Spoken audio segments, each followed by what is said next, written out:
who was the first wife of the Prophet Muhammad, was, and I'm supposed to say peace be upon him, was one of the most accomplished businesswomen in history. She inherited her father's trading empire at a time when women had limited financial and social agency. Yet, she successfully expanded her enterprise across the Arabian Peninsula. Few would believe when I went to Morocco recently, I was quite amazed to learn that the earliest university, dating 859 CE, was started by a Fatima Firi, a Muslim woman who started this Al Quraysha University in Fez, Morocco. Her legacy challenges the misconception that women had no role in shaping academic institutions. In Hindu mythology, the two most important portfolios of education and finance belong to the goddesses, Saraswati Devi and Lakshmi. And in the depiction of the mythology, you will see the goddess of learning sitting on a rock, and you will see the goddess of wealth sitting on a lotus leaf. And the symbolism is that money can come and money can go, but education is like a rock. So what we see in history, very early history, is the depiction of strong, powerful women who operated in a patriarchal world and flourished as outstanding exceptions to the rule of conventional womanhood. In other words, they weren't other people like them, but they stood out like, a flame. And what they did was remarkable. So what I'm saying is that maybe we don't need a whole lot of women. Maybe we need a few very strong women. Over the centuries, women's progress. Now let's look at Africa. What can we learn from Africa? So we find that over the centuries, women's progress towards equality has been steady. It's been significant, but very much a work in progress. And this is why this topic today is very, very important. It urges us, as Sharuksa said, to collaborate and to develop towards social change. So take, for example, let's look at Africa. And I was amazed when I read this fantastic book on the life of a woman called Wangari Maathai. Anyone knows Wangari Maathai? Great, great, great. She was the first African woman to receive the Nobel Peace Prize. Maathai played an active part in the struggle for democracy in Kenya. And she belonged to the opposition party of Daniel Arap Moi's regime. In 1977, she started a grassroots movement aimed at deforestation. So she looked at Kenya and said, we're struggling with deforestation, what do we do? And so what she started was a campaign encouraging women to plant trees in their local environment and to think ecologically. So that began the first Green Belt movement that spread right across Africa, where these women actually contributed to the planting of over 30 million trees. Can you believe that? And so, we stop and we say, how many of us know what our country needs? How many of us are really addressing a problem for the future? And so I'm going to toss to you thought bubbles, right? As we go. So that question of what Mangari did was quite amazing. And so she saw tree planting in a broad perspective. She didn't just see it, oh, come on, a whole lot of women, let's plant a whole lot of trees. No, the perspective was so broad that it really included democracy, it included women's rights, it included international solidarity. And in the words of the Nobel Peace Committee, this is what they said.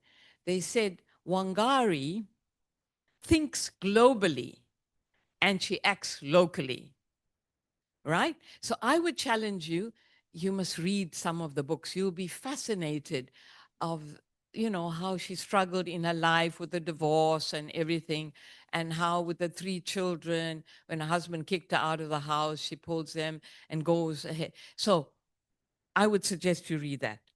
Now, there's yet another example coming from Africa, and that is of the impressive leader Ellen Johnson Sirleaf, Africa's first democratically elected female head of state.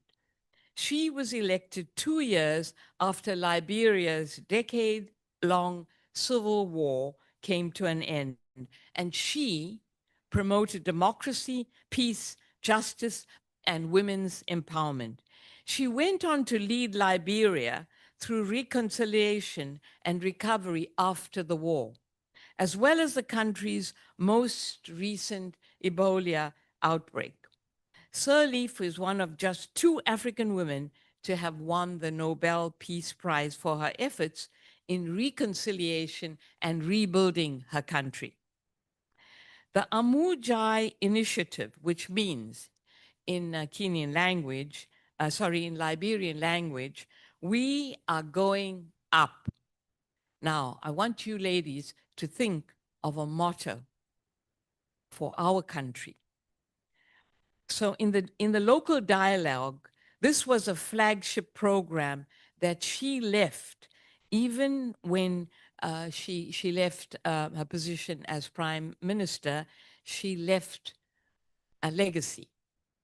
We ask ourselves, what legacy did our prime ministers leave? Now I'm taking you to Egypt. I'm taking you to Egypt now, and I want you to hear the story of Jahan Sadat. Jahan Sadat was the wife of the President Anwar Sadat, and she was inspired to help women in the rural village in the Tala Valley in the Nile Delta region. And she found that these women were desperate for money.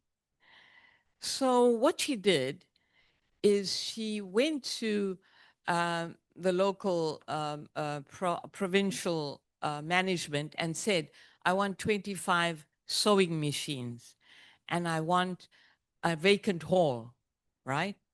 And then what she does is she goes in the back of a bakkie with a loudspeaker and she says, I'm calling all of you women. I do not need you to make an excuse that you have no one to look after your children. I'm wanting women who have the courage to come and join me. And she says, I don't want lazy women. I don't want women with excuses. I want real women. And then she goes out and she starts with the 25 sewing machines in an abandoned building. She gets 100 women and they turn out 4,000 uniforms a day for factory workers. And then she goes and she microfinances small projects and economically empowering this woman. Now, this is what you have to think. Think small, but get big. So she microfinances that. She realizes that if women are economically empowered, then they will be politically empowered. How can we talk about democracy when half of the women in the rural areas can't read? And even some of the women in the municipalities can't read their stuff, but they're there. So from the Tala project, she moves on to lead a campaign to reform Egypt's status law, which would go down to grant women new rights to divorce their husbands and retain custody of their children. Now you're thinking of, a very kind of behind the times medieval attitude to marriage and women's rights. So she recounts a lot of difficulties. So in her book, she says, she goes to her husband and says, over half of the population are women, Anwar. Egypt will not be a democracy until women are as free as men. As a leader of your country, my dear husband, it is your duty to make that happen. Now, can you imagine a president's wife, like Ramaphosa's wife, who's a medical doctor, purring in his ears and saying, Cyril, wake up. Hardly. So, despite the backlash from the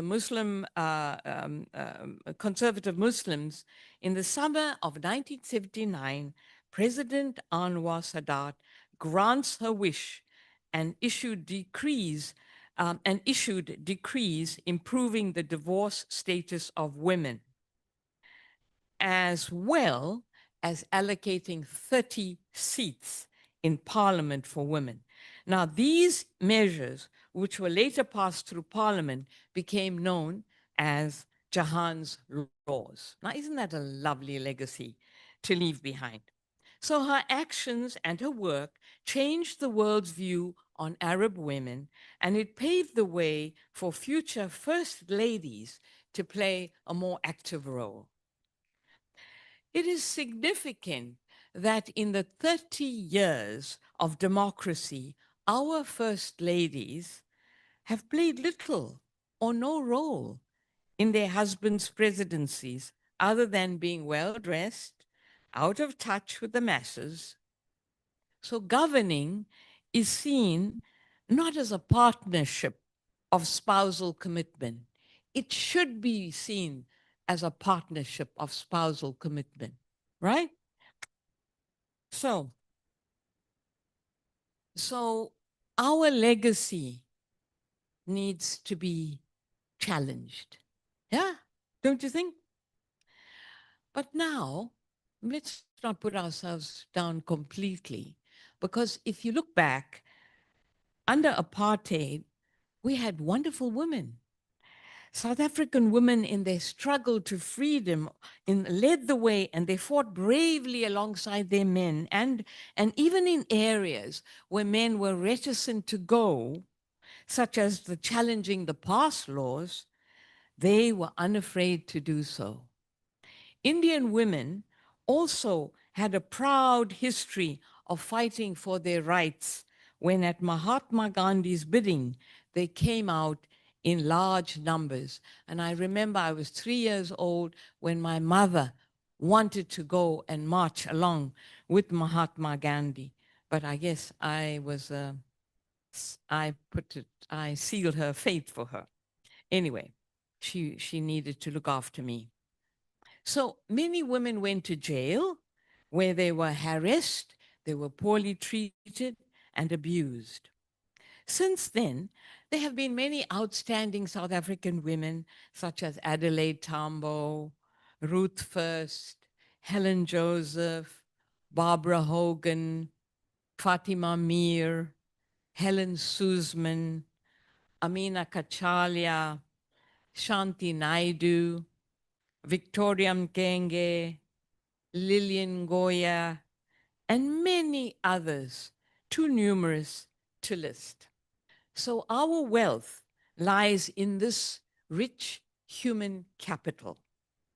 Today, we need to derive our strength from these great examples of outstanding women in music, in literature, in science, the Nadine Gordimer's, the Miriam Makeba's, the Olive Shriners, Emily Hobhouse, Zanile Situ, Irma Stern, Maggie Laubscher are random examples of our proud heritage.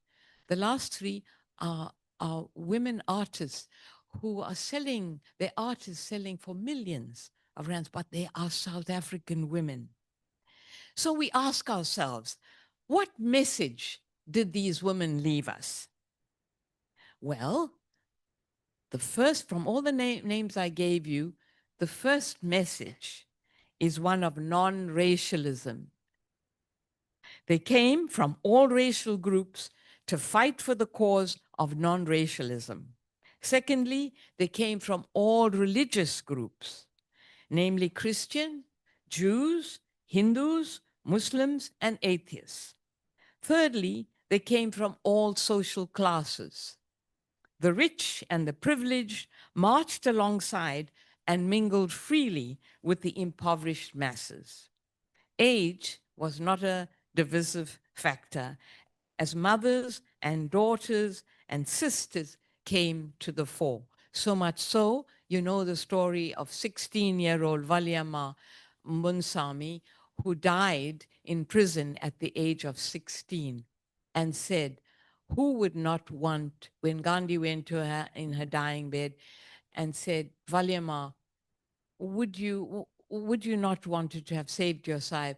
And she said, who would not have wanted to die for one's country? And because she was born in Africa, Africa was considered to be her motherland. Anyway, so these women led themselves and they were their own spokesperson. They didn't wait for anyone. And so the question is, with such a legacy, why are we taking so long to emancipate ourselves as South African women? I want you to think about that. Why is it taking us so long to emancipate ourselves as South African women with such a proud heritage? So now, the experience of women in post-apartheid South African politics is complex. You see, so after apartheid, we free the country. Post-apartheid, it became very difficult for us. And so instead of racism breaking down, racism was entrenched through party politics. Think about it, right? So somebody who is in any movement lays emphasis on the movement or the political party before they see themselves as women. So now let us look at the facts. The ANC adopted voluntary quotas, setting a 30% target for women in 2002 and increasing it to 50% in 2007. This has greatly increased the number of women on party lists for elections.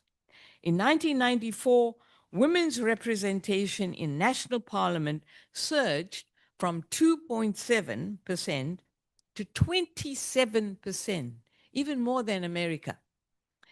It has since risen to roughly 44 to 46%, and we're still not feeling the effect of it.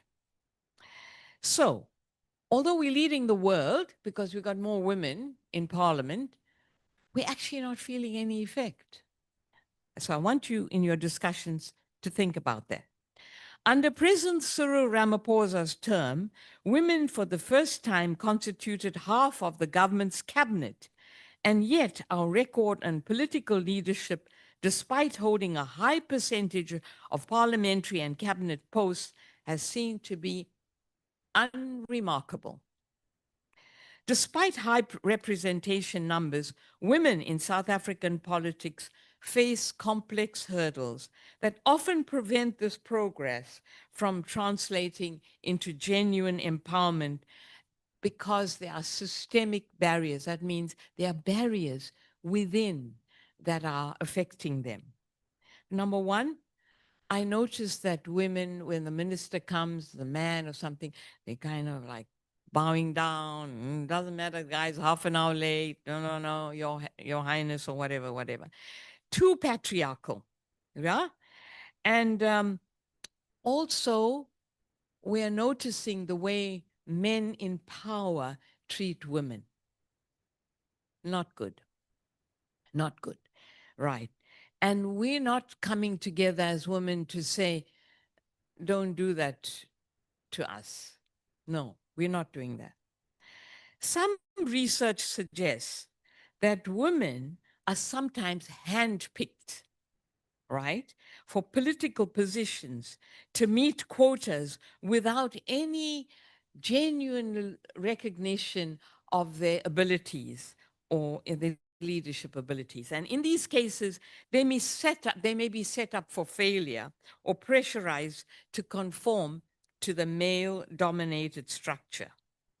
Under Thabo Mbeki's presidency, there were many women appointed who acted at his bidding. The one case in point was the abysmal performance of, can you remember? Can you remember the woman under Thabo Mbeki's reign? Minister of, hey?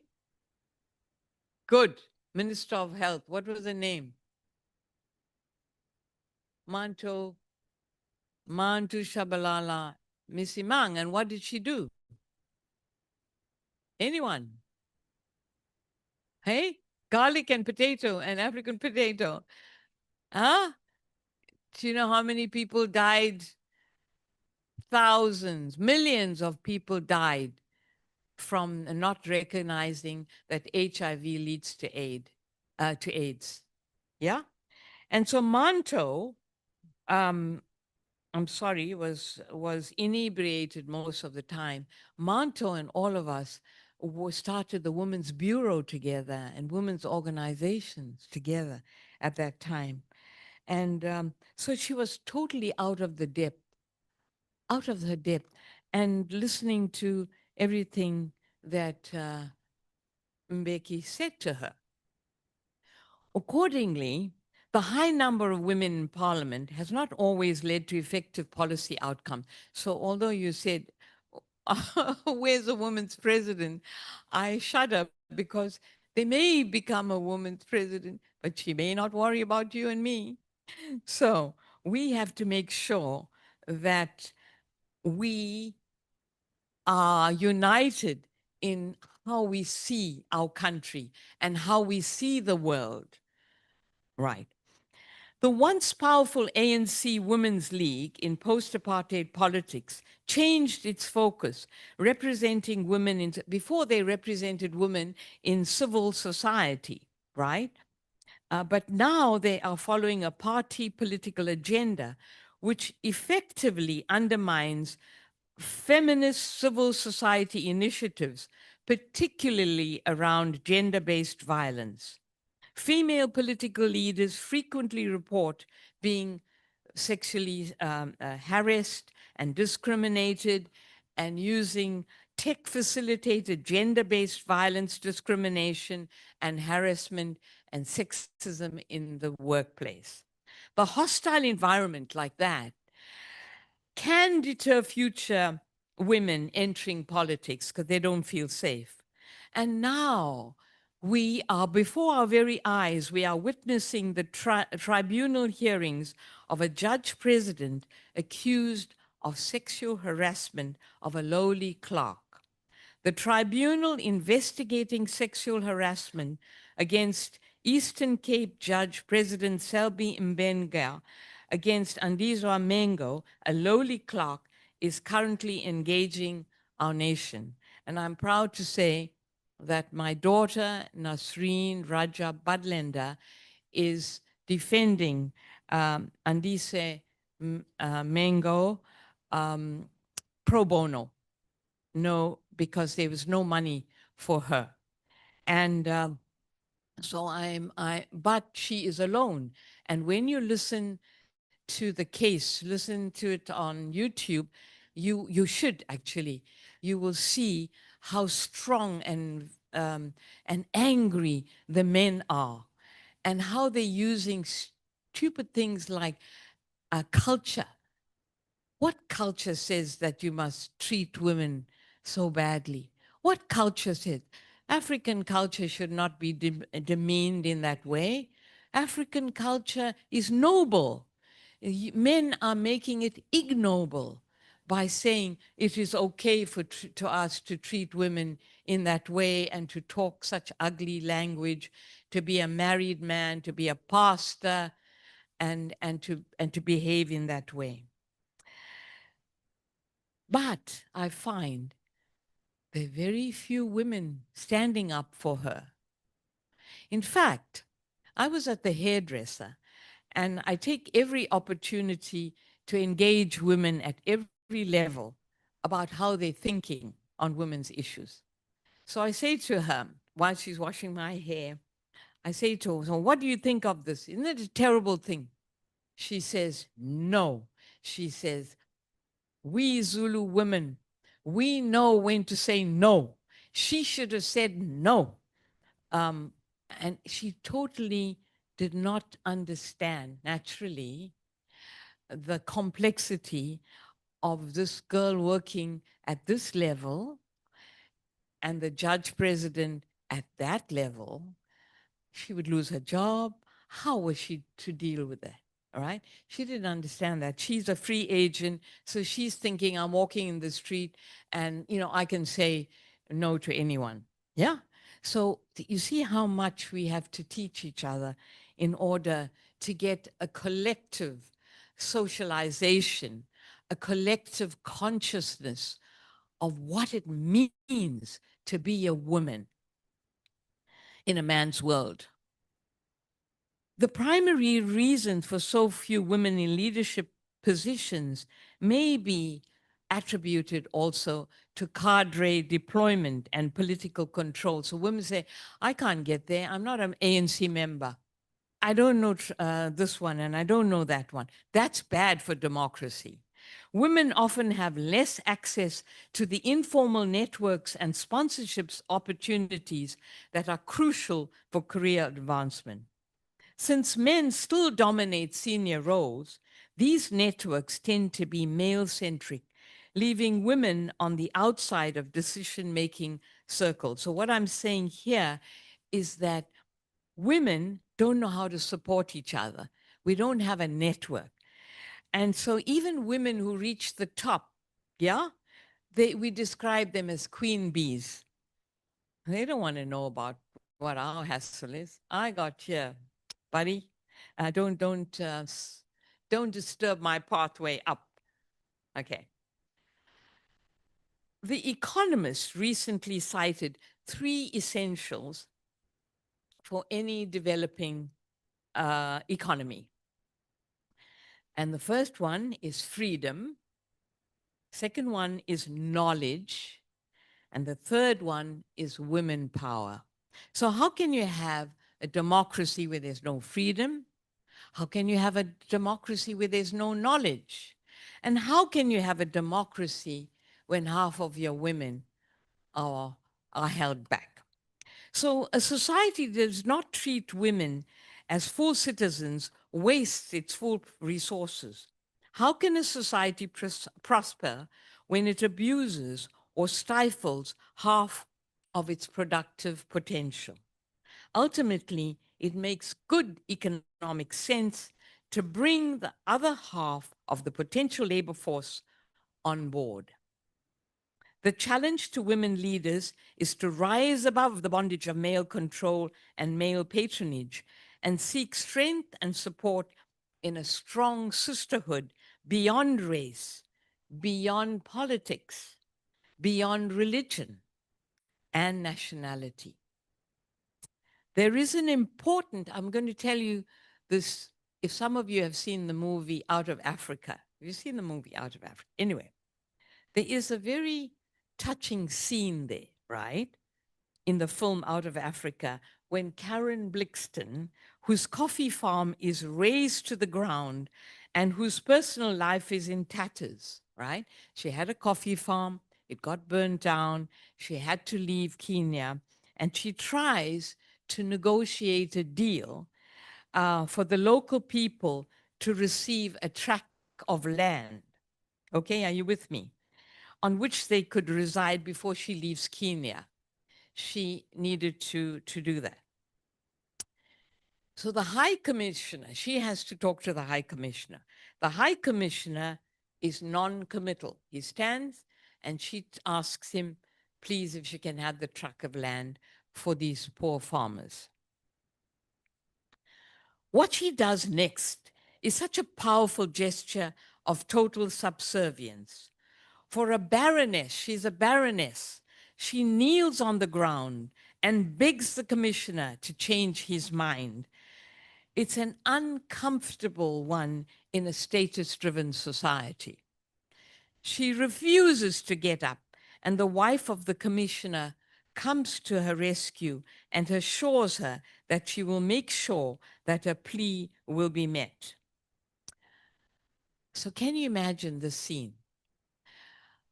If you read the book on Nelson Mandela and Winnie Mandela, you will read a scene, a part there where Fatima Mir, who's a great friend of Winnie Mandela, bends down and grovels on her knees to Nelson and says, please, please don't divorce Winnie.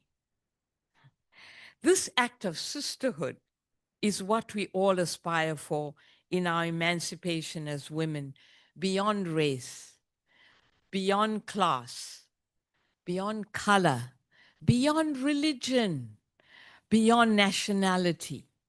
Why should we only worry about people who belong to our race or our, like, look what is happening in Israel now. How can people not feel the pain of human beings? And how people are saying, oh, they're Muslims, or the Muslims are the only ones supporting them. No, it is an act of humanity. And you are only emancipated and evolved if you can feel pain beyond your race.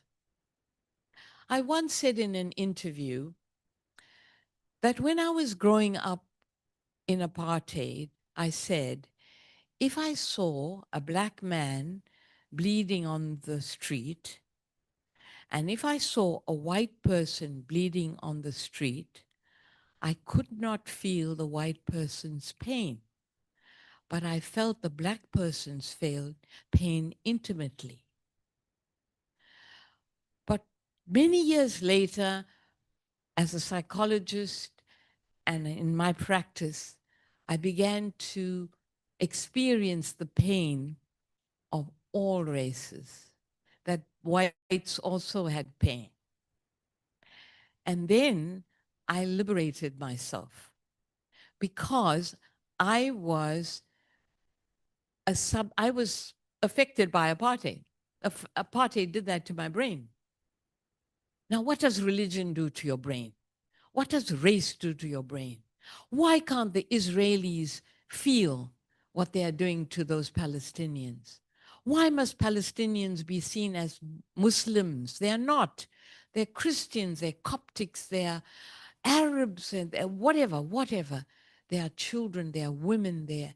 You feel. And once you start feeling, you will overcome your own prejudice. And therefore, in life, you should reflect on yourself and say, and have your internal dialogue and say, what is the matter with me? Why am I prejudiced here? What is my matter? And why should I be the way I am?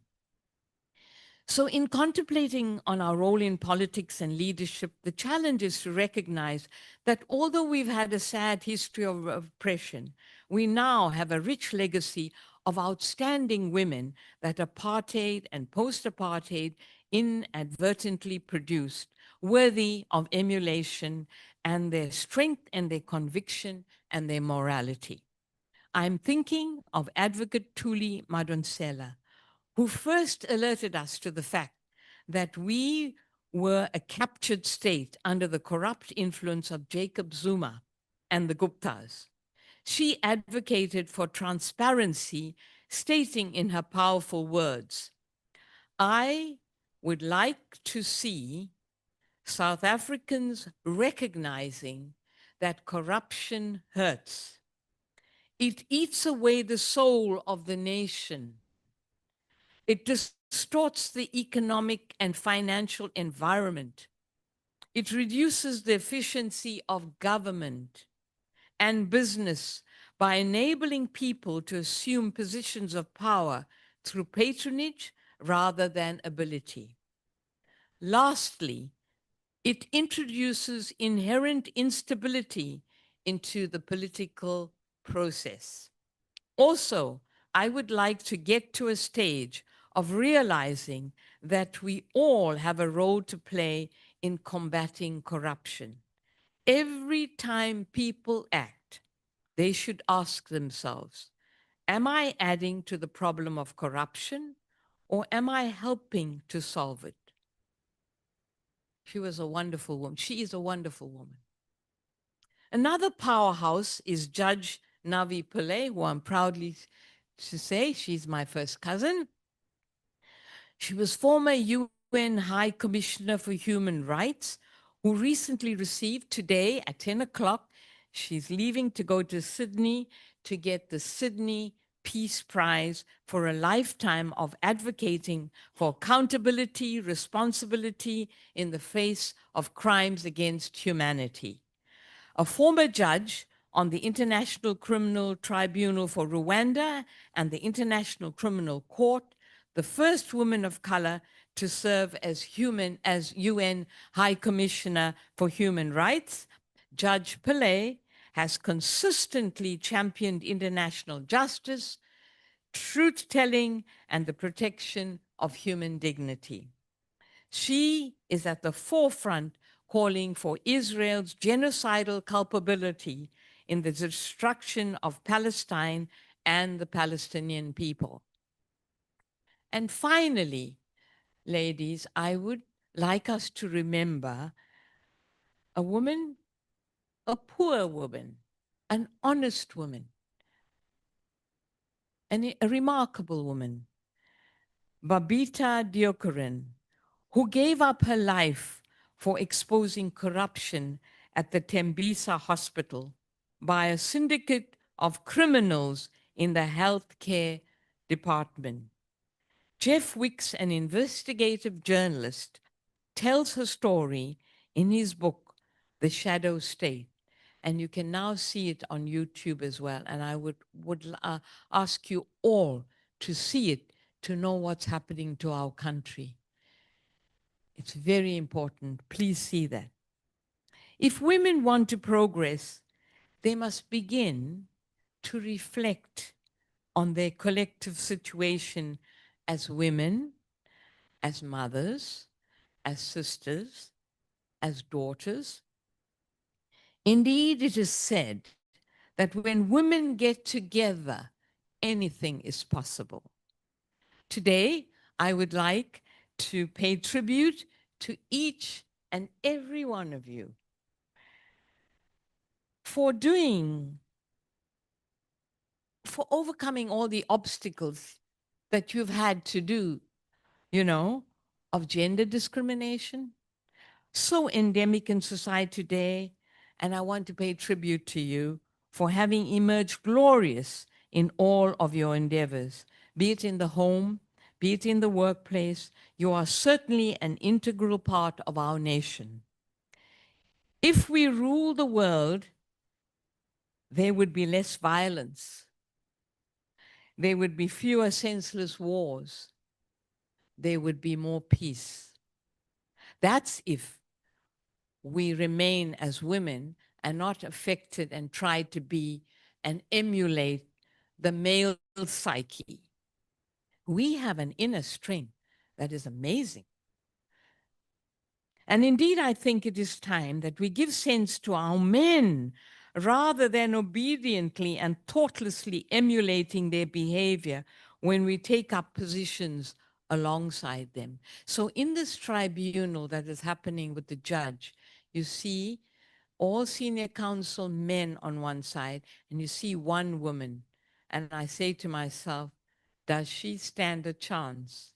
We'll soon know when the report on that tribunal comes out. Our focus should be like that of Wangari Matthias, Ellen Johnson Sirleaf, and Jahan Sadat on strengthening our collaborative efforts across political, religious, ethnic, and racial lines to achieve real social change for a better South Africa. Thank you. Mic check. Thank you very much, Dr. Rajab. We understand. Can you please give it one more time a round of applause? Thank you very much, Dr. Rajab, and thank you for, allowing us to reflect on the contribution of different women across the continent, across the world, and how they have contributed into this democracy that we see today. And the messages that you highlighted, the non-racialism, sexism, which is one of the things that are important, and women getting together from all social classes, women getting together from all religions or religious groups, and the intergenerational mix is also important, of which I think it's also a bit of a reflection in this room. Thank you very much, Dr. Rajab. I'd like for us to reflect from the speech of Dr. Rajab, and maybe just discuss a few questions. I'll ask my colleague Usta just to display those questions on the screen so that we are reflecting on what Dr. Rajab was talking about. You can write these questions on your notes so that you discuss in your groups. The first question is, what are the success stories that you can share about women contributing towards social change in your sectors and communities? So we're just reflecting about the success stories. We know we come from different sectors, we come from different communities. Of course, the challenges, they're a bit different, but they interlock. So what are the success stories that you can share about women contributing towards social change in your sectors and communities? That is the first question. And the second question is, what does a more nuanced approach to gender equality and politics and leadership looks like? So what does it look like? What is this approach that you are all looking for that will give us this change that we are looking for, so that we can contribute positively in to achieve gender equality? But sir, please, in politics and leadership, what does it look like? So what does a more nuanced approach to gender equality in politics and leadership looks like? And then lastly, what has been the stumbling blocks against progress towards achieving a substantial number of females in positions of power and leadership in South Africa? So what has been the stumbling blocks against the progress that we are all looking for towards achieving a substantial number of or females rather in positions of power and leadership in South Africa? So we'll just reflect on the speech that we have received from Dr. Rajab, firstly, and then we'll tackle these three questions. Then we'll go to tea around 10:30. We come back and then we give two more speakers an opportunity to speak. So I'm just going to give you 10 minutes to reflect. Also discuss these questions. We'll have them shown in our screen shortly. But if you did not get them, I'll come to you. I don't have a problem, so that you can all be in line with the program. So just in your tables, you can introduce yourself briefly, your name, your surname, which organization or sector you come from, and then we can start engaging and reflecting from Dr. Rajab's speech, and then we can do the three questions. Thank you very much.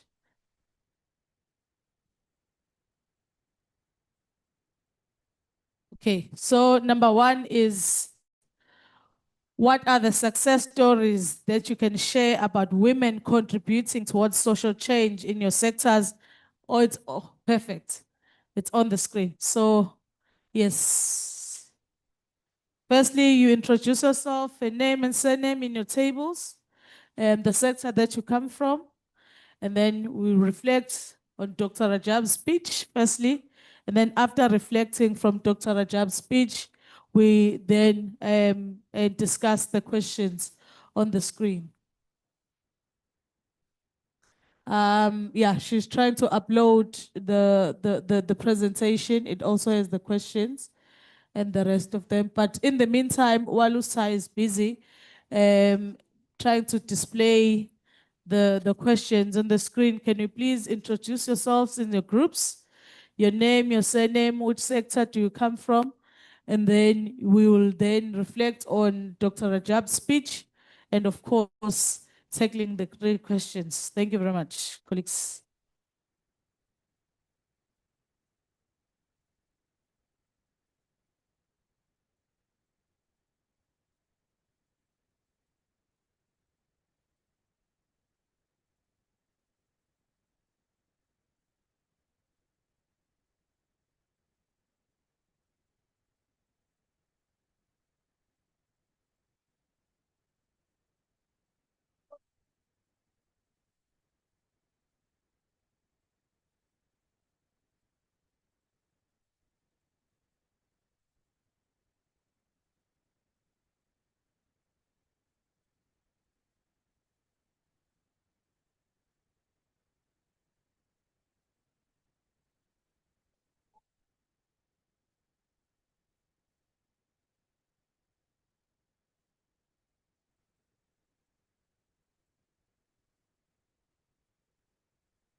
Probably around let's see, quarter past 11.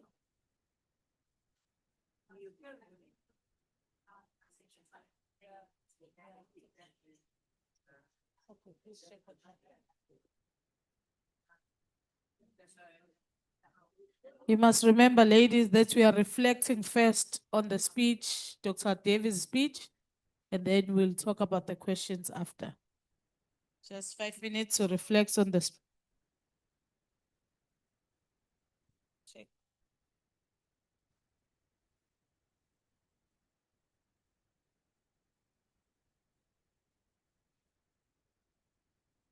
Then you discuss it together in the group. Then afterwards we'll talk about it.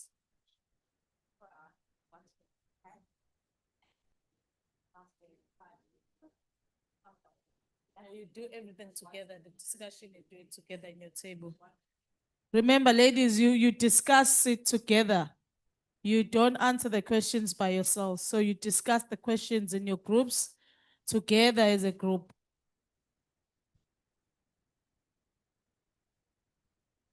And then at 12:30, we'll go and have our tea and come back and have a working tea. So you reflect.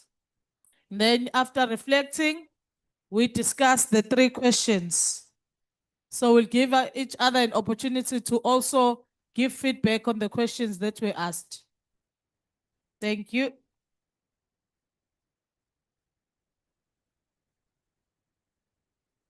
Mic check, mic check, mic check.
Okay, ladies, our tea is ready. We can have a working tea. We can go out and grab something and come back. We'll use this door because there's a setup in this door, so we can use this door. So go to tea and grab something and come back.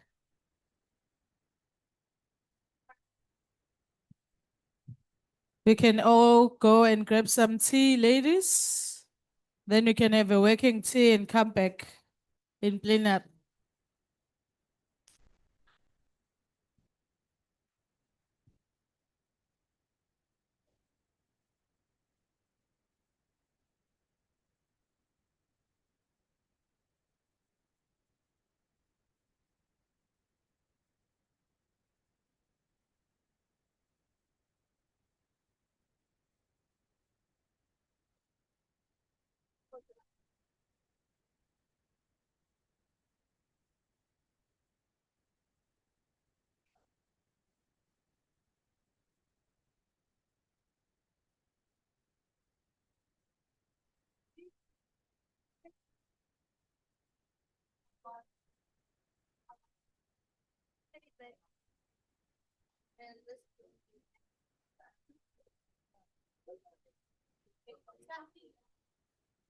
Hey, a lot of people are going here. What's it, 30th, eh?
Huh?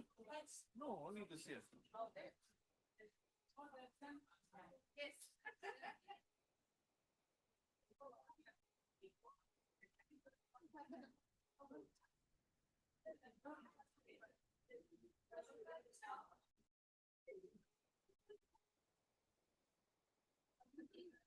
But it's all- it's a small province within everything is yeah.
Mic check.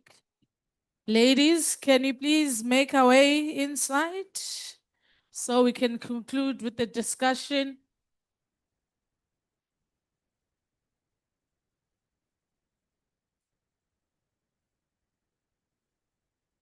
Ladies, can you please go inside?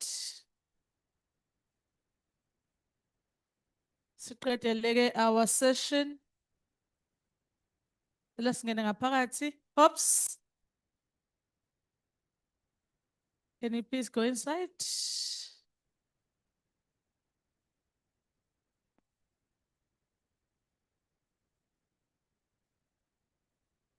Ladies, can you please go inside? You can have a working tea so that we keep to time.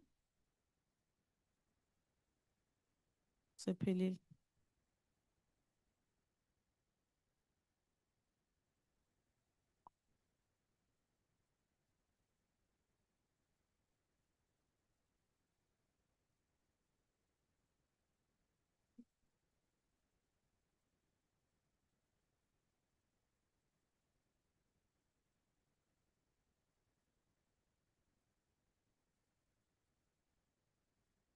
Okay. We'll give you 10 more minutes to wrap up the discussion in your tables, and then we can give each other feedback. 10 more minutes to wrap up the discussion in your tables. And then at 11 o'clock, we'll give each other feedback, and then we'll continue with the program. 10 more minutes in your tables, ladies. We'll wrap up the discussion, and then we give each other feedback at 11 o'clock.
5 more minutes to wrap up the discussion. 5 more minutes. We've got 5 minutes to go.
We have 2 minutes left. 2 minutes left to wrap up your conversation or your discussion.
Mic check.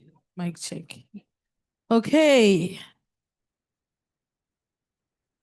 Our time is up. Our time is up. Sir, please display the questions for us. Thank you very much.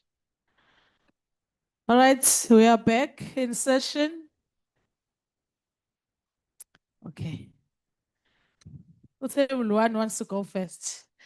Okay, you are done.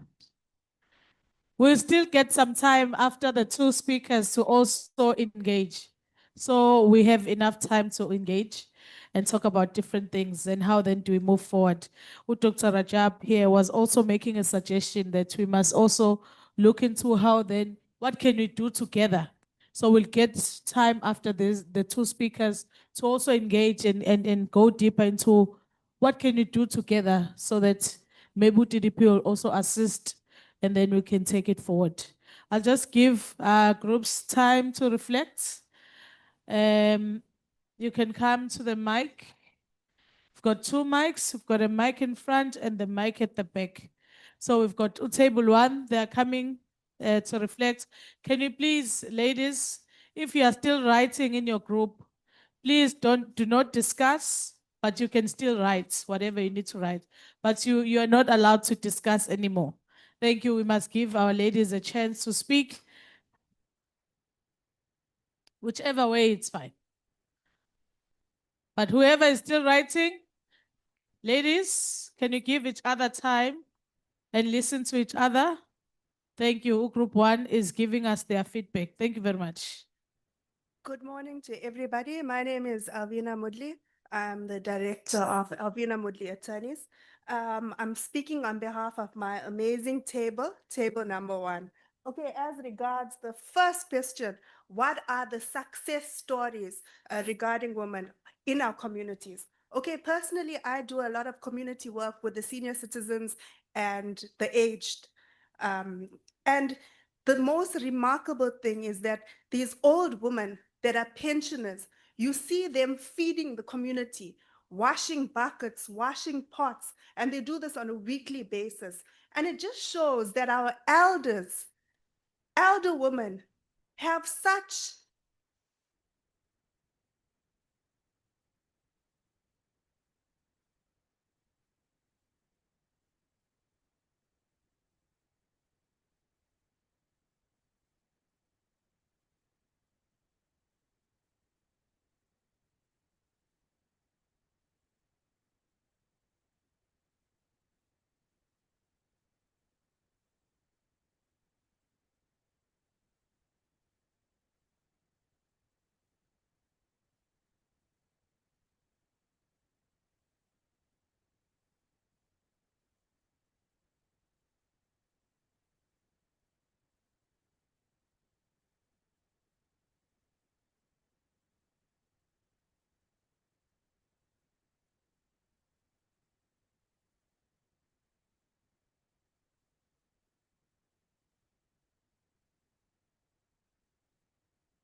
creating women in leadership roles or even seated in political environment.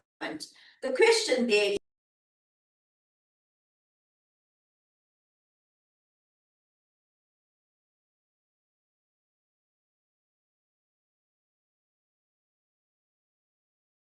about that. We coming from an organization whereby we women are very, very influential, right? In decision making, in shaping agendas, in making decisions for growth in the industry. So leadership culture in the organization leans so much into directors that you see sitting at this table, right? One that's on my left, but normally is on my right. That's my director. And you find that she does not only lead, she pushes people forward, and especially the woman to lead. And then she stands back and see the growth of these ladies that are leading. And guess what? She always smiles, right? She always smiles. It's because this is what she does, and this is a role that she actually plays in not only my life, but every other woman that is alongside her. And you find that she looks for entities to promote these women. She looks for entities to actually put these women forward. And this is the type of woman that we need around us. Okay? People that's going to build us, people that's going to push us forward. And let me tell you, when that tends to happen, the workplace first booms. Our then family life booms, because we tend to then start taking growth and taking the stand in our homes, in our communities, in churches, even. Right? And you find there's always the woman that's leading. It's always the woman that's in the forefront. We are absolutely amazing, right? I'm just going to reflect on the political aspect. Coming out from a Indian home, we don't really foster politics because of all the drama that comes with it. Okay, so with all the drama that comes in it, we tend to sit back. But now that we are coming into this era where political does mean something to us, we then tend to understand why should we now get involved? Because we have everything in our power to change the atmosphere when we walk in it. Am I right? So you can walk into a room and you can get the whole audience on your side. It's your power, it's your ethic, it's the way you walk, it's the way you talk, it's the way you dominate that room when you walk in it. Okay? So that's all. I don't know if I can top that. She's now set the bar here. Thank you, Trisha. I'm Sarika. I'm the Director of Training at Hustler. So I think for me, the question on what are some of the stumbling blocks, for me personally, I think it's mindset. And it's also generational trauma that's, goes everywhere with us. So that's a big stumbling block for me. And if I have to reflect on my journey, especially coming from an Indian home, being divorced, all of that, it's about how do we move past that? And Dr. I think this speech was brilliant. It was very captivating. You really inspired me today. And I think we can, as women, all stand together, to your point, and support one another. It doesn't have to be everybody that's a strong woman. It takes a few strong women to move us forward. So I think it's all about mindset, and it's all about supporting others. Thank you very much. A round of applause. Third group. Thank you, Pops. So go next. Okay. Hi, everybody. My name is Kamala Thomas, not Kamala Harris. And the reason why I'm saying Kamala Thomas, and she introduced me as Pops, is because of my father that made me nickname me Pops, and it was Pops throughout school, throughout career, throughout life. Everybody knew me as Pops. But when my poster goes up on the wall, on the polls, Kamala Thomas, vote for Kamala Thomas, nobody knows who she is. So yes, so we decided now through DDP and Brian, let's call ourselves by the right name and let people know who we truly and really are. So yes, I personally sent a letter to thank Kamala Harris for coming out.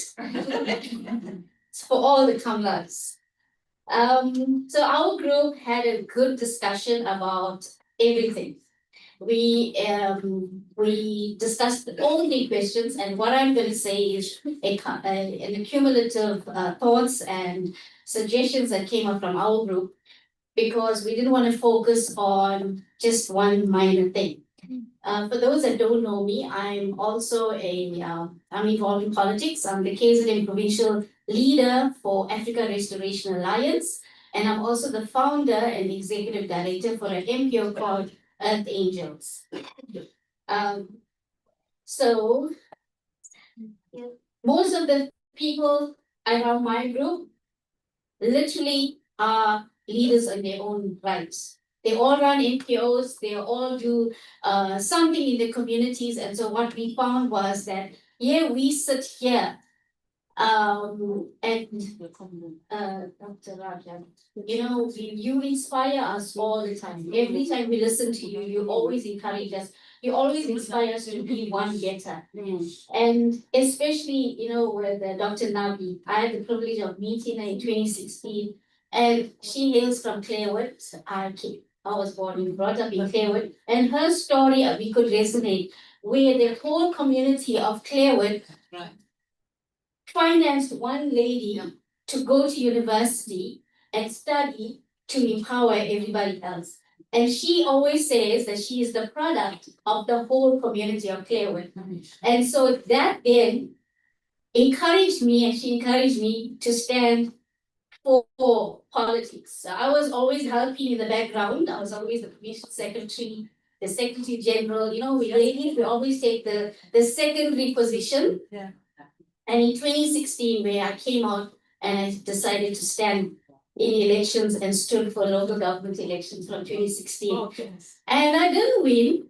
And I'm still there, and I will still contest. And there's colleagues from other parties that know me, and they know that I will not step down. I don't care whether I win. The idea is to stay there. I said to last week, the chessboard is there, there's all chess players, and like we say, male dominancy keeps us in the background. Stay on the board.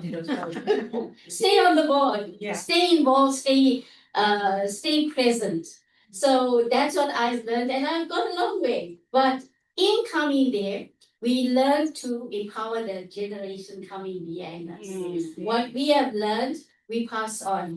My goal is to die empty. So I say to myself, every talent, every gift, every knowledge that I've learned, I want to pass down to the next generation. So I don't want to be seen as, oh, the graveyard has lots of dreams and visions. But I know that when I'm gone, somebody else is following. So our ladies, like I said, are part of NPOs and NGOs. And so in all of the three questions, these are the things that we thought of. The problems, finance, everybody has finance, is a major issue. If you're running an NPO or get involved. Education. We didn't have the privilege of going and being educated then. And then over the years, as we step out into the field of whatever you're doing, if you're not educated, you're not seen. If you don't better yourself, you're not seen. That little paper to say, hey, I have a degree or a diploma is needed today. But I brought it down to house level. A housewife can be intelligent. Yes. A housewife has skills. A housewife is equipped to run a home. She knows budgeting. She knows how to stretch 100 rand for the whole week. She knows how to go to the shop and buy groceries that will feed her family for the whole month. Do you need a degree for that? No. Do you need a diploma for that? No. But if she steps out in the community, local government election, why do we have three-tier government? And this is what is missing in the political realm, and most of the times we talk. The idea of having local government elections was literally to target our mothers, our wives, our women, because you work in the community, you work in the area. So local government election is literally taking people that are doing the work in the community and standing. But you think, oh no, me, I'm running my NGO, I'm just okay, yeah, I'm helping everybody. I can't get involved there because they either wipe me out, shoot me out, or just vote me out. And so we step back. But I know in the beginning when it was decided the three-tier government, it was decided upon how to empower people, how to give people a different status. Yes, national government, we need people of academia, we need people that can speak properly, we need people that can read big books. But when it comes to serving the people in the ground, you don't need that. You will learn it when you get there. So you must not be afraid. So what we came up with, we said, what is the reason why women don't get involved? Self-sabotage. Self-sabotage. We sabotage ourselves by thinking we lack confidence, we lack esteem, self-esteem. We think we do not have the qualities that go with it, and people are gonna mark us down, and then what else comes with it? We don't have the money and the resources, so we don't want to go there. But let me tell you something, how is the men standing there and getting involved and getting elected and then doing nothing? If you ran that budget, 1.5 billion budget, I'm using local government elections as an example. If you had that budget of 1.5 billion to run your ward, wouldn't you know what to do? Yes. You will definitely know what to do. Because, yes, especially because you work, what the other two speakers said, we have the heart, we have care. We think about the others before we think about ourselves. Yes. And I know in every culture, the women are always our children come first, our men come first, feed the men, Indian community, feed the men first, let the children eat, then the ladies go eat the last part of the food, whatever is there. The blacks in the African community, the same thing. So at the end of the day, let's see ourselves in a different place. I want to just say, with all the things that when it comes to that, this point came up in our group as well. We must nominate women not just according to skills, intelligence, but we must nominate those. Okay, this came up with the third question. The third question, when you nominate people not on popularity, now in politics, I mean, in the political realm, within parties, they nominate popularity or comrades or jobs for pals. They don't literally do a criteria with everybody individually. And so women themselves get left out. So that was on the point that, our Dr. Devi was talking about. In parliament, we have 47% women there. And then some of them don't even know what they're doing. So if we want to see more authentic people, females in parliament, we need to start looking and investigating who has the skills, the intelligence, but not just popular in the political realm. So we need to, if you can't get involved in politics, be involved in the selection committee. Be involved in the party that will be able to nominate people. So stand up for ourselves. And in closing, I just want to say, we are Proverbs 31 women. We are worth far more than rubies. We are resilient, and we can and will make a difference. Thank you, Kamala. Yumtu, and then we'll take the two groups.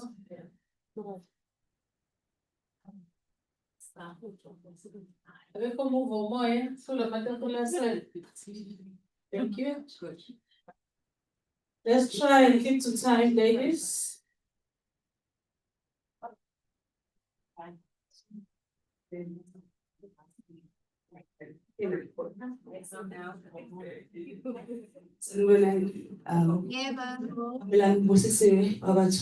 So the first question says, what are the success stories that we can share from our communities? So we come from different townships in our table. So we have females who have soup kitchens, and they provide those who are in need in the communities. And I come from the art center, so there are also many women that I admire from that side. And then to quote from the speech, and there was she said, when you see another woman you should see yourself. Like not in exact words, but something around that. Like when you see another woman, you shouldn't see the race or the gender, like that you're black, she's African, and she's Muslim. You should see beyond that, and that's my quote from this speech. So from the communities we come from, there's women who takes care of orphans and those underprivileged people. There's women who employ around the communities just to keep the community running. There's women who offer skills towards the communities. Like there's programs which are called One Home, One Garden, which are led by women in our communities. So jumping to the second question, what does a more announced approach to gender equality in politics leadership looks like? For me and us, it looks like creating the more rational, like intentional.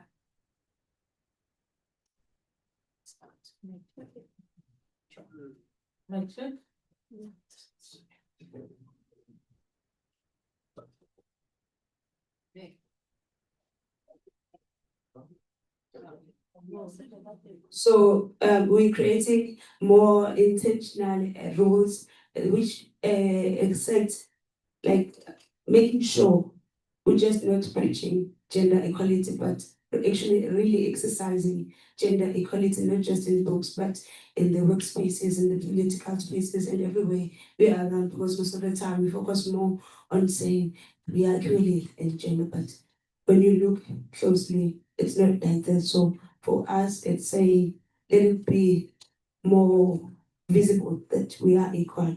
So what has been the stumbling blocks against progress towards actually a substantial number of females in positions of power.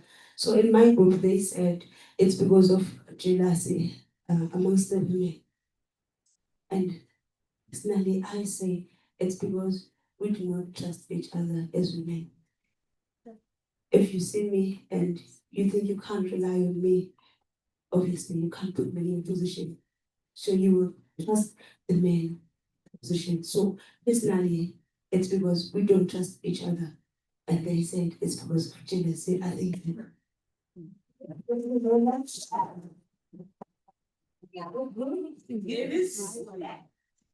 So we need a jealousy, but it's a big. This group, please join us, give us a feedback.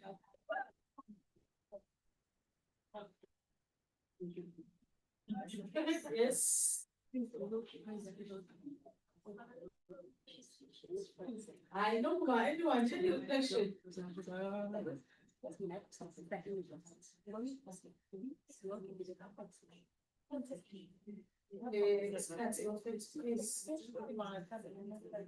Sondela, just 2 minutes reflection, and then we'll check if you have any inputs to this table before Dr. Rajab, and then reflect quickly, and then you can go to because.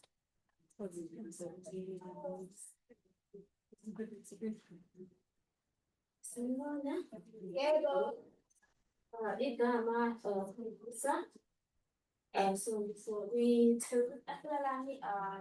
zikhulumile lawo ama-questions womathathu and saphuma with a summary of sabantu besifazane asiphumele and ngokubani kwethu kuningi okusilahlekelayo nama-opportunities ekumele ngabe siyawathola emphakathini, as in like iy'khundla, as in like mhlampe ngingachaza ngithi emphakathini makuthi kuye ngamakhansela asikwazi ukuvotelana thina cause siya-andamanana kwizinto zama-leadership.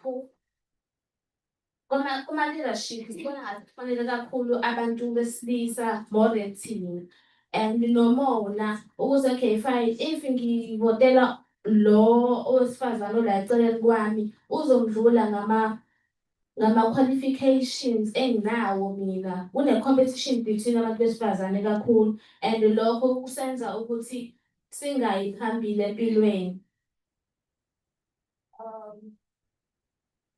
Okunye kwasemakhaya, umuntu wesifazane physically mhlambe ngangaba nawo amandla awanele, but nature engakwazi ukubuilda umndeni owubumbanise ngalo 100 rand enawo uthophile. But emsebenzini kuba nzima cause uba ne-fear ukuthi okay fine i-support ngizoyithola kubani if abantu enginabo kwi-youth or kubantu besifazane nje bazongithatha kancane and nami ngizogcina sengilahlekelwa i-confidence. Yeah, ngiyabonga. So she was basically talking about how that jealousy becomes a problem for us in our communities. Because, for example, if we are all gunning for the local government elections in our wards, sometimes females fail to support one another because she is jealous that our Usman will then, do better than I, or she will, get into better spaces than I do, which is a problem. So basically, running home was more on the side of the competition that it hinders us from achieving what we need to achieve as women because of jealousy. Thank you very much. Do you have any reflection here before I give Dr. Rajab? Okay, thank you very much. You can come to the mic.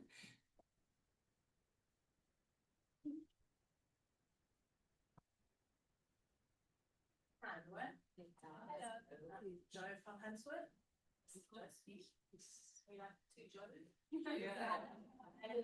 We had a very chatty table, like so chatty that we didn't quite get to the question until the last minute.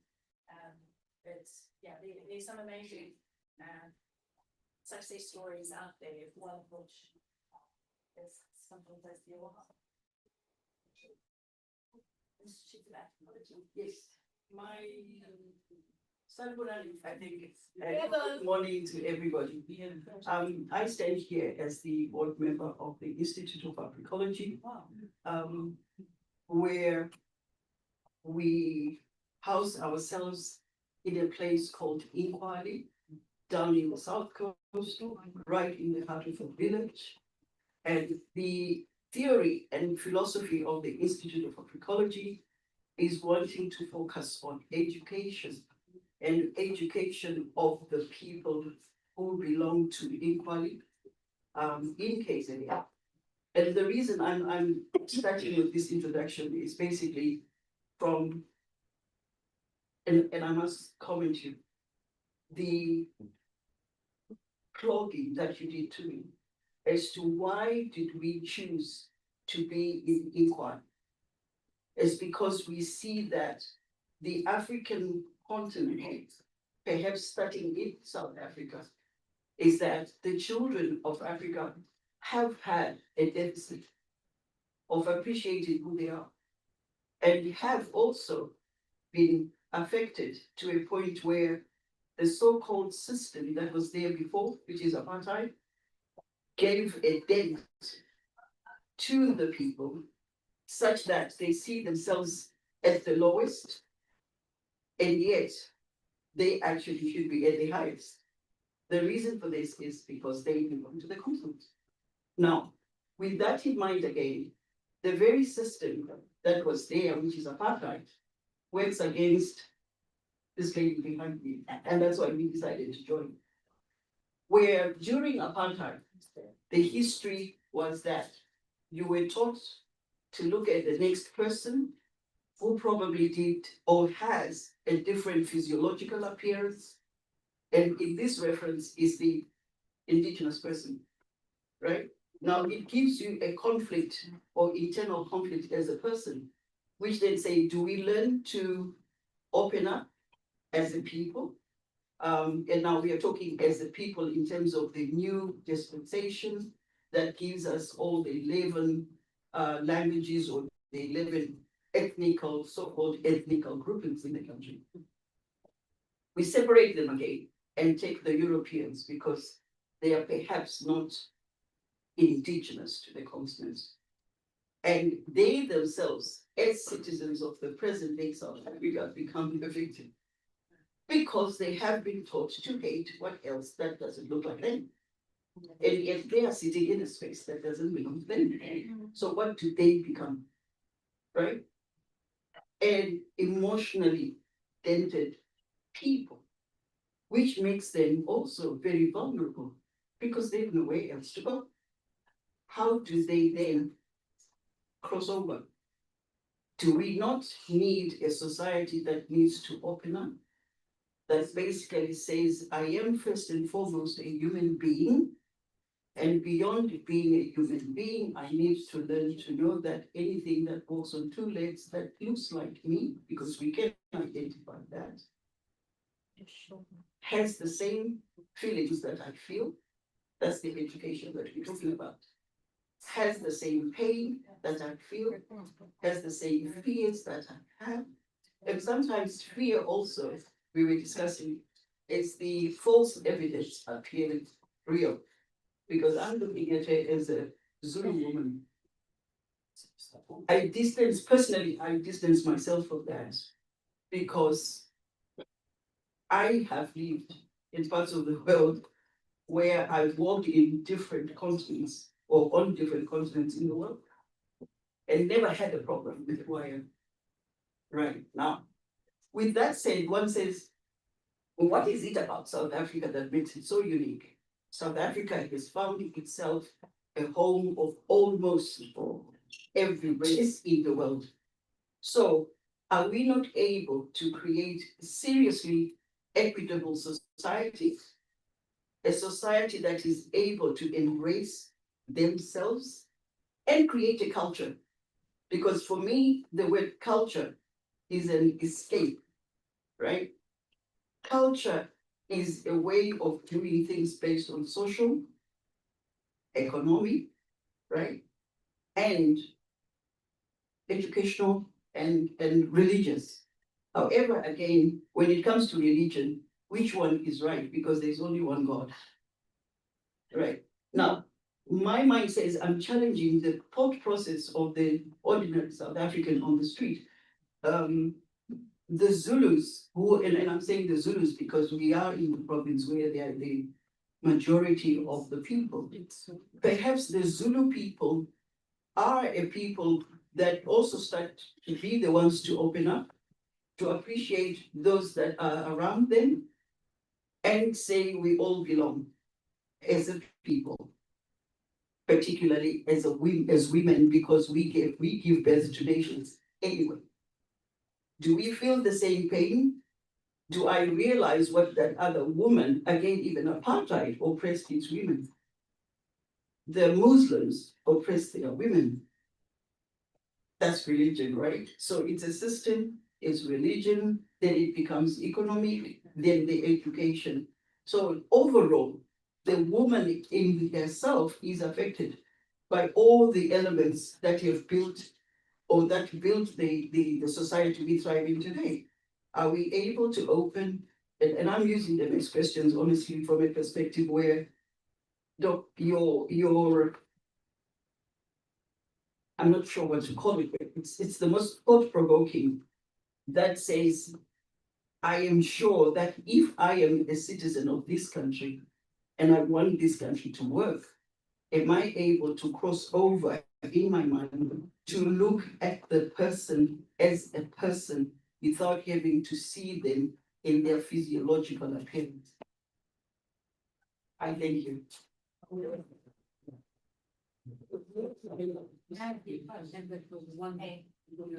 So I think everything has been said, other than us as women need to collaborate and not compete. We want to be trusted, we need to come together, work together, and it's not a competition, it's about getting there together. Yes. By the way, before we go, actually, I wanted to give thanks to one woman who is always there for us across the race in Inquali. To say that, or to show that it isn't possible, or it is possible rather, sorry.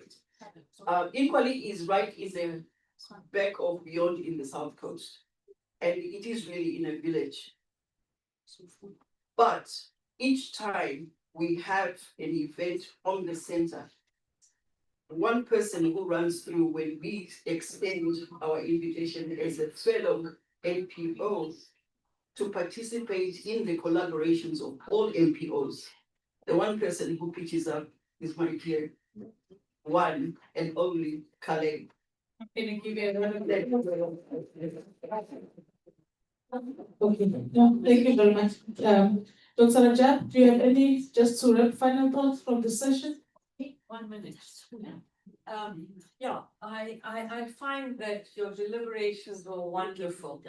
And I think it's a beginning, it's a start to things to come. So I would suggest that you keep this group and that you continue this conversation. You're never going to find a society that's totally equitable. You're never going to love all whites and all blacks and all Indians. No, you're not going to, because you don't love all of your own kind the same way, right? So what you have to do is to find like-minded people like you, and then to work with the like-minded people, and don't let the other things distract you. Yeah, there was one little thing, but I want to tell you one thing is that when you're working together, like you're saying, I can't see differences. You can only not see differences if you venture out. If I learn about your culture, I can understand you better. Because if I don't, I'm judging you from how I'm thinking, right? So I have to learn about you. And I need to educate you too about another way in which people think. So I wanted to hear from you what it felt like, what it feels like to be a white South African. You are a South African. What is it? You've been here for 300 years now. You've left wonderful architecture and buildings and things like that, which we must not destroy. So you're part of the solution. We need you, so don't run away. We need you. We need everybody. Right. That's what I want to say. I just want to share one little thing. A long time ago, with IDASA, we went into the rural areas and we tried to get the Indian women in the township talk to the African women in the rural area. And we didn't know how to do this, because one of the biggest regrets I have is we never learned Zulu. We never learned an ethnic language. We learned Latin and, Afrikaans. And that's not going to help you. Anyway, my grandchild speaks beautiful Zulu. Anyway, and so what we did is we brought these rural women from the Indian Tonga and rural Indian from African township, and we put them up in a hotel. A lot of them hadn't even slept on a bed. And we gave them the beautiful food and lovely beds and everything. And then we said, tell us how you feed your family. Tell us how you feed it. So the Indian woman came and said they take a tin of pilchards, right? And then how they take the onions and the tomatoes and the green chilies and how they make it the pilchards bigger curry. And then how they cook the rice and try and make it, and then how they feed. African women came in and said how they take the pap, and then how they take the spinach, and how they, and both were sharing ideas. You see, and that's one way of getting across. If you share something, whatever it may be, don't talk about big theories about I have no prejudice, because we all have prejudice. Talk about simple things that you can do together. That wonderful lady who comes at a great expense to every workshop says she teaches people how to sew. Well, there's the beginning. All right, I don't want to hog it, and I want to say thank you for your wonderful contributions. And all I can say is don't leave us. We're going to start something bigger together. Okay? Thank you. Thank you. Thank you so much, Dr. Rajab. We'll now be joined in. Our time is not on our side. So let us go to Dr. Ashantiwa Gidi, who is the director of the Institute of Africology. She will speak about women's society in the business in an era of uncertainty, navigating challenges and embracing opportunities for professional growth Can you please give a round of applause to Dr. Ginji? She'll join us online. Thank you very much. Dr. Ginji, over to you. Thank you so much. You know, they say room is the way. Can you hear me? Yes, we can hear you. But we can't see you. So it's my great pleasure to join you today as we celebrate extraordinary women, leaders, visionaries, and change makers, whose work strengthens our communities, advances democratic values, and inspire generations to come. I want to thank the chairperson, our dear Dr. Rana, who has been an inspiration for me and a supporter of agroecology. And I am happy that this platform allows two great organizations to find themselves, especially in the presence of greatness. That is you, the women who are in the hall today. This gathering hosted by the Democracy Development Program reminds us that the heartbeat of the democracy is not found only in our institutions, but also in the people who give life to its ideals, particularly the women who nurture, organize, innovate, and lead within our families, businesses, and communities. And when women are empowered to participate meaningfully in decision-making, leadership, our democracy becomes more inclusive, our economy in KZN and Africa becomes more dynamic, and of course, our communities that we come from become more just. There is one reference I'd like to make to Lema Gobwe from Nigeria. In 1972, when she says, peacemaking as a necessity and purpose. And when we begin with the story, which talks about the violence that we saw in Liberia, dates numbered in the thousands. In Lema's story, it's full of pain that she suffered abuse in the refugee camps she passed through during the war and was mistreated by her husband. She devoted herself body and soul to women of war, whom she recognized as the main victims of all conflicts, but also as the agents of peace. Together with Thelma Eklo, she created WIPNET, Action Group, to include women at the heart of peace downloads. Our sister Lema organized a sixth strike as part of a larger non-violent movement, Women of Liberia Action for Peace, to end the Second Liberian Civil War. Lema's power turned the eyes of the whole world on Liberia, and international pressure was exerted until the regime decided to give power. She received the Nobel Peace Prize in 2011. So the lesson that I wanted to share with you, my dear delegates, today, one, fuel your passion. Use your passion as a beacon for change and anger as the fuel to move forward. Two, be original. Consistently generate your own ideas. Rather than borrowing from others, there's no crime because we see things, exchange is no free. However, your passion should provide a continuous flow of original thoughts and action. My sisters, stay focused. Maintain focus on the cause. Activism should not be driven by the desire only to make money. Be courageous and speak up. Not be afraid of standing before important people and speaking your mind. Step out of the shadows and keep smiling. Lema tells us that we must be united in our spirit. Ensure women are included in peacemaking and decision making. These processes are integral to our positioning in any advocacy. She reminds us that, these are unique perspectives and focusing on the human side of civic and community well-being. And lastly, walk loudly.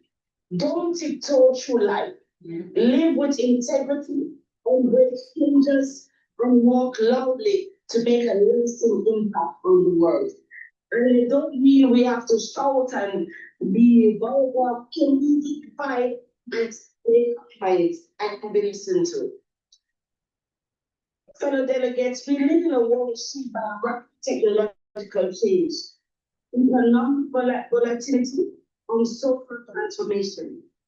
From climate shocks to global baking, from digital disruptions to evil effects of the worst pandemic we have experienced, uncertainty has become a defining feature of our time. But yet, as history has shown, uncertainty is also a space of innovation. It challenges us to think differently, act boldly, and lead with compassion. Women entrepreneurs and community leaders are turning crises into catalysts, creating small businesses, supporting families, and building networks of mutual support. These are the stories of resilience. It's not just about enduring hardship, we're not going to last all our lives, but it's about transforming it into new possibilities. More must be done. We must expand access to training in digital skills, financial literacy, and leadership development. We must also close the persistent gender pay gap and ensure that our economic efforts reach women at every level of society, from the informal trading union to the corporate boardroom. A future of shared prosperity demands that we invest in women, not as a matter of charity, but as a matter of justice and smart economics. In closing, I'm so excited. You know that how there is a song. In concluding, I really want to conclude. How do we embrace opportunities for our own growth? Practice transparent communication. It's okay if we over-communicate in periods of uncertainty, because we are building trust. Honesty manages anxiety and builds the trust. Empower your teams, no matter if it's one person or two person. Give them a sense that their work is valued and it involves them in decision making where appropriate. Model adaptability. No woman can do this on her own, and we need to learn about other women-led organizations and how they do it and how do they overcome the challenges. We can't say we are the only woman who can do this. We must find examples so that we can get those examples to make us better at what we do. And lastly, promote resources for mental health and promote more of our work-life balance. I'm sorry. And I do that because a lot of us, because of what's going on, we have become a desperate society. So people are just grabbing at anything they can get. It's not necessary. We have to be strategic. We have to be collaborative strategy with women who are doing good things. And hopefully we can ask them the right question so that we can also grow. I end with Oprah Winfrey, when Oprah Winfrey says, "What I know for sure is if you do work that's enough and work that fulfills you, the rest will come." All of you in this room today, these people have been able to put platforms of those women, including than myself, who have come onto platforms and at the bottom now, they've done work that they are passionate about. They feel truth and justice can be achieved, but they also feel that their work is divine and dignified. My fellow women leaders, excellence is the best deterrent of obstacles. Reflexively, connecting hard work and function to overcoming challenges is an important part of any winning. Focus on your purpose. Keep your passion as your key. Share your passion with people who you know are passionate about what they're trying to achieve. And in the end, we will win. We must win. It is important that as African women, in everything that we do, we begin with the confidence of winning. Noma Ganjani. Siyabonga kakhulu to DDP, siyabonga kakhulu to the organizers, and I'm really honored and looking forward to the next one, where we can party together and celebrate just being together, because we need them also. As we get into the 16th day, let us be available, not just of toy, not the, but let us tell stories of the brilliance, let us hear the truth, and not put this under the carpet about the property in our homes, because charity begins at home. Singona, Nakulu, all the best, and travel through as you move the Edwards Day. Thank you very much, Dr. Ngiti. A round of applause for Dr. Ashatria and the Director of the Institute of Africology, Siyabonga kakhulu, Dr. Ngiti, for joining us. We do understand she was supposed to be here today, but due to family challenges, she had to go and assist. So we'd like to thank you very much, Dr. Ngiti, once more, and thank you to the family that was able to come and join us. Siyabonga kakhulu. Now, welcome Dr. Maharaj. She is the counseling a psychologist, a coach, she's a hypnotherapist and an author. She will speak about women and mental health in workplaces. A round of applause for Dr. Maharaj. Thank you so much. So I had a little conversation with one of the delegates in the bathroom, and I was saying that I've heard so much from the time I came in that I think my talk needs to be tweaked. Because the depth that came out from all individuals when you were presenting on the 4 questions that Dr. Rajab had brought up, it showed that the need is greater than just our mental health in the workplace. Now, by a show of hands, how many of you believe that you have mental health problems? Well done. Well done. You know why I'm saying well done? Is because we all have mental health issues. And as a woman, I think we're in denial if we say we don't have it. So I'm going to give you a little story before I start my presentation. It'll take 2 minutes, but it's a very important story because I was taking notes and I realized that it's important to know where we come from before we know where we are in our workplace. Is there a way that I can use? Yeah.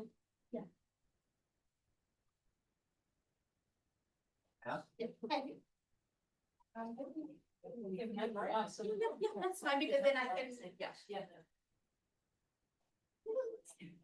While I'm waiting for this, can I ask you all to do something for me? You know your table very well, right? Yes. Now I want you to look at the person on your left or right, and I want you to say one positive thing about that person that you've noticed about them whilst you were there. Because I'm sure most of you don't know each other, right? Right. I want you to say one positive thing. So while I get mic'd up, I want you to do that.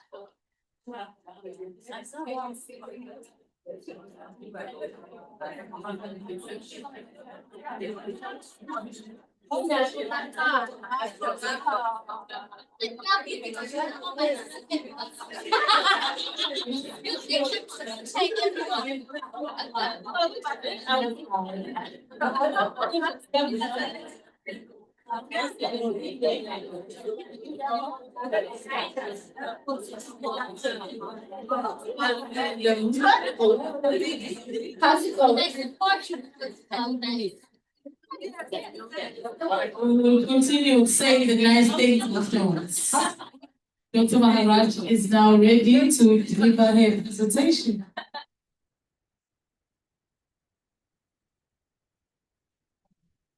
Okay, so was it easy? Yeah. Why was it easy? No, not because you know each other, because you're a woman. Yeah. And what have you heard as the main theme today? raise women up. And if you found it difficult to actually say something positive about someone, then I want you to think about that thought when you go home. Because that is something you need to work on. Because that's your barrier. That is your stumbling block at work, at home, in your relationships. If it doesn't come naturally, that means there's a problem there. So when women tear women down, it's because it doesn't come naturally for them to praise, for them to say positive things, and to raise. Right? So, doesn't mean you have a mental health problem or disorder. It just means you need to be treated. Correct? All right. So now we're going to look at mental health matters.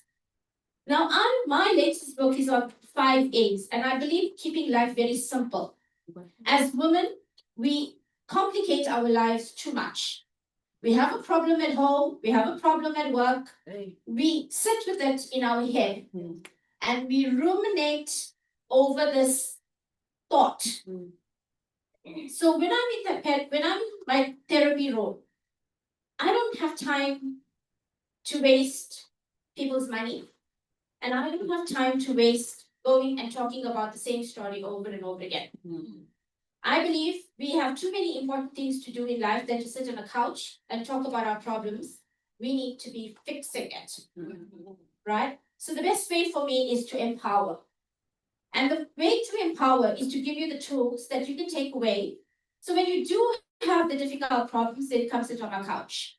But other than that, do it yourself, right? So that is what mental health in the workplace is about, you doing it until it can't be done by you. So, the 5 A's approach. What is mental health? Mental health affects all our lives, right? My story from the time I heard someone say, and I'm going to just go through my notes here.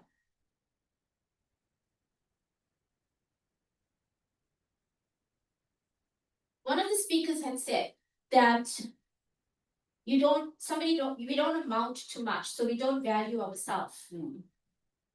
I was married at 21.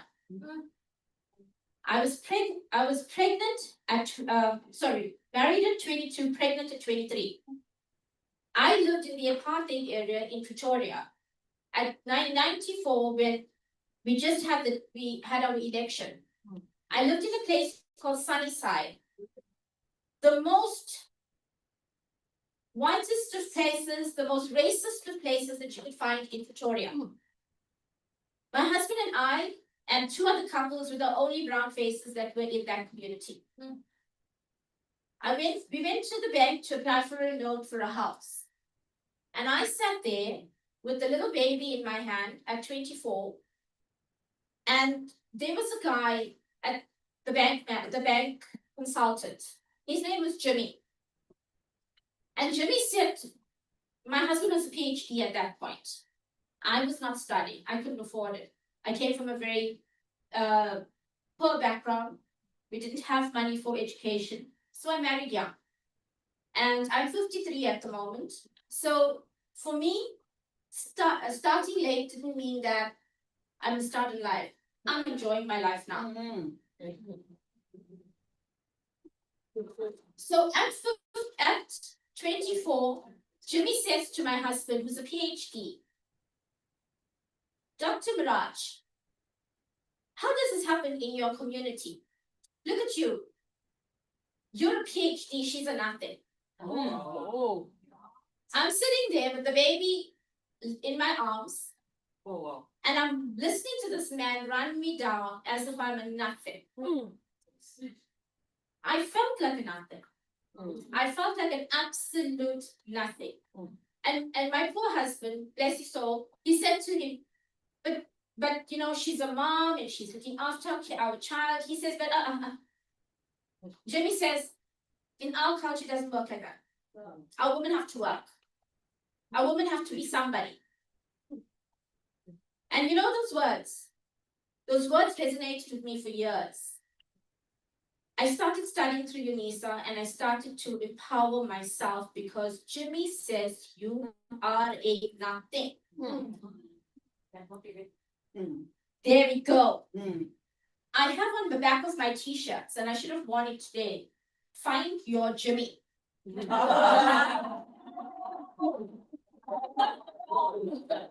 Because if you find your Jimmy, the person who told you you are an absolute nothing, that's the person is the one that put you where you are now. Because you needed a kick up your ass. Because you're not a nothing. Right? So where we come from and where we are in the workplace, don't ever forget the journey. Right? So when we talk about mental health, we need to understand we look after these jobs because we know where we came from and we know who we are. So by raising awareness, we know we can create a better understanding for the mental health that we have for ourselves. Because if we know where we came from, we know we have strength, we have resources, we have guts, we have everything to be where we are. Right? To reduce stigma that discourages individuals from seeking help, that means that your colleagues who are having mental health issues, you have the resources. You are able to do it. If you're a manager, you're a CEO, you have the resources to be able to do that.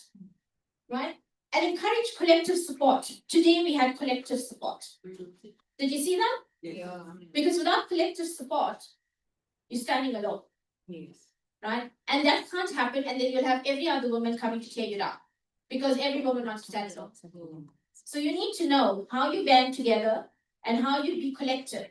There's no individual, there's collectiveness. So in the workplace, there's collectiveness, and that is what we need to work with. Quick statistics. Women are nearly twice as likely as men to experience anxiety and depression. Why is that?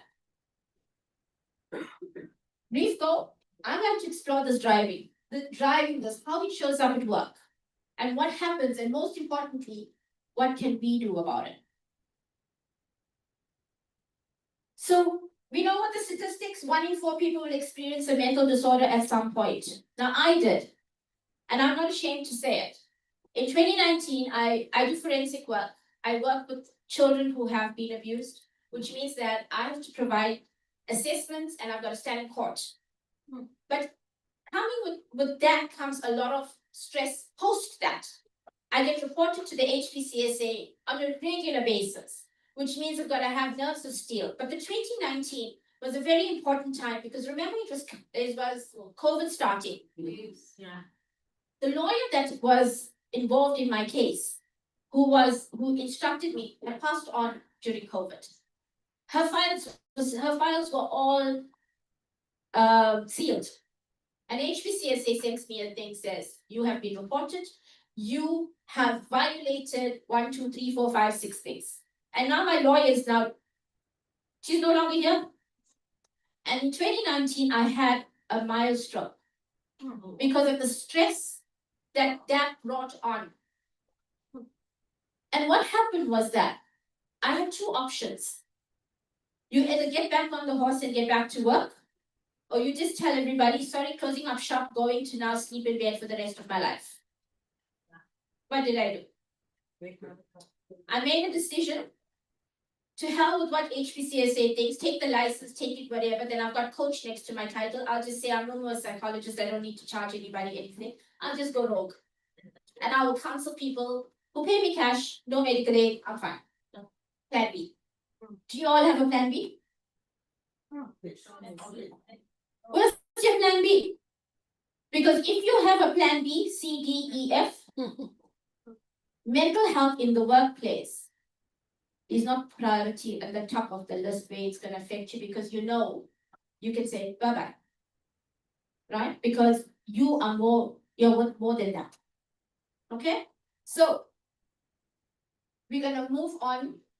And I don't want to take too much of everyone's time. So the reason why we have stress and anxiety and depression is because double burden of work and care. Now we all have that. We all have multiple roles. right? We come home, we still have to be mothers. We still have to be, why? I mean, we still have to sleep with husbands.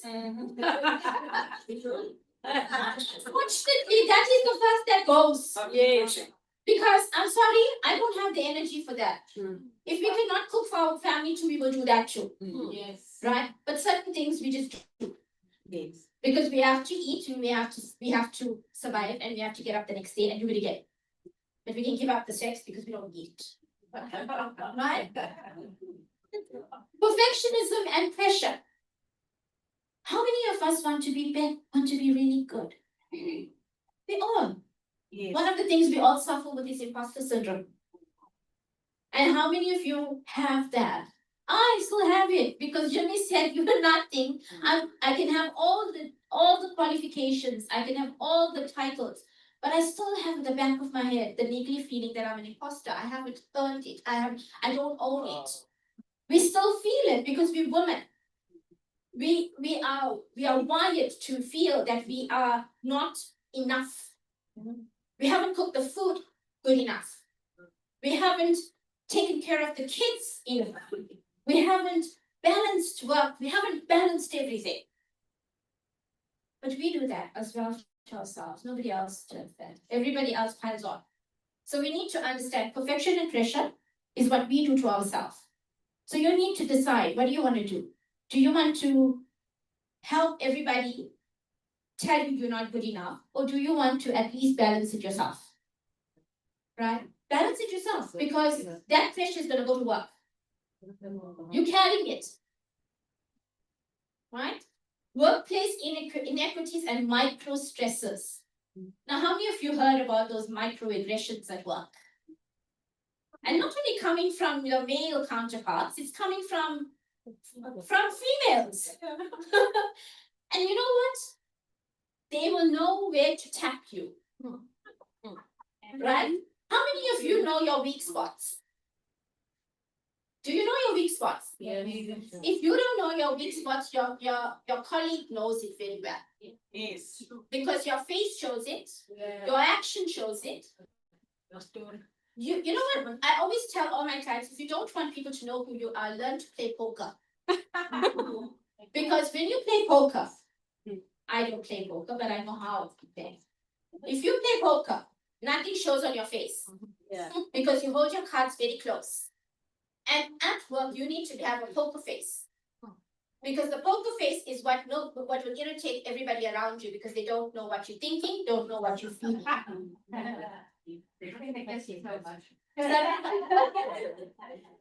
You know, you can actually see how they play poker even on YouTube and online, but just watch because all the little things, you know, the microaggressions, it's shown on your face. Yeah, this here, the canvas. I want you to think of your face as a canvas that everybody paints on. Sure. Because that canvas is what you give to your work colleagues to paint on every single day. So when you go home and you tell your partner, he did this, and go on for hours talking about what they did. Because now you got the gallery sitting in your face. And this gallery needs to be appreciated by the husband, the partner, the children, everyone. Do you want to have an art gallery walking with you? Because that's what you do. So the canvas is what is painted at work, that what you bring home. So when they see you, that's what they see. Now, how it shows up: personal level, emotional exhaustion, sleep, anxiety, imposter syndrome. We all know that, right? Now, how many of us take all of this for granted and don't take care of themselves? We all. Honestly, we all do it. How many of you know where your boundary is? Do you know your boundary? No. Oh my word! You don't know your boundary? No. So, There's no boundaries. boundary should be something you put on your board at work. Boundary should be a word you put on your desktop, on your laptop. So as soon as you put it on, it must say boundaries. And you know why? It's a reminder. The boundary is a reminder of where you will go, where you're gonna stop. Yeah. Because if you don't have boundaries, your personal level is finished. Done with. Right? Organizational level, higher absentees, burnout, don't want to go back to work, want to get boarded off. Do you know how many people want to get boarded off? It's high, it's ranking very high. And we get many people coming to psychologists because they want us to do reports to get individuals to be boarded off. Right? Studies show that when women's mental health is supported, productivity and creativity rise, and team well-being improves after all. We all know that, right? But how many of you get that at work? Not many. So supporting women is important. Now here are my 5 A's. First A, awareness. I want you now to, I'm giving you an exercise as we go along, right? On your pages, understand from what we talked about all along, what have you become aware about yourself? Do you have mental health issues? Do you have depression? Do you have imposter syndrome? Do you have no boundaries? Can you become aware of that? Because if you become aware, we are now starting to compartmentalize them. Understood? When you compartmentalize, then we can do something about it. But if you don't become aware of it and become consciously aware, what happens is that it goes in the background and you're in denial. So stop being in denial. Right? Not everything on your awareness list you're going to address. But the fact is that it's there, it's important. Okay? Recognize your challenges, your emotional changes, difficulty focusing, if that's your problem, social isolation, if there's issues with with your social network, with the socialization at work, and changes in sleep and eating patterns. Become aware of all of that. You all got it? Okay. So this is the stigma, right? We're gonna come back to the stigma now. We're not gonna do that. We're not gonna go there yet. There's my second A, acknowledge. Can you acknowledge all the things you've put in your list? Honestly acknowledge it? Or just say, oh, but. And when I say acknowledge, I mean truly say, yes, this is happening to me. Not being afraid. Not pushing it to the side and say, but, oh no, because of this, that, otherwise it wouldn't happen, it's a context. No, acknowledge. Be truthful. When you acknowledge, you be truthful to yourself, not to anyone else. You be truthful to yourself, right? And that is what is important. So we support each other by acknowledging. Listen with empathy, be a good listener without judgment. That means I'm saying to others, but this is actually for you.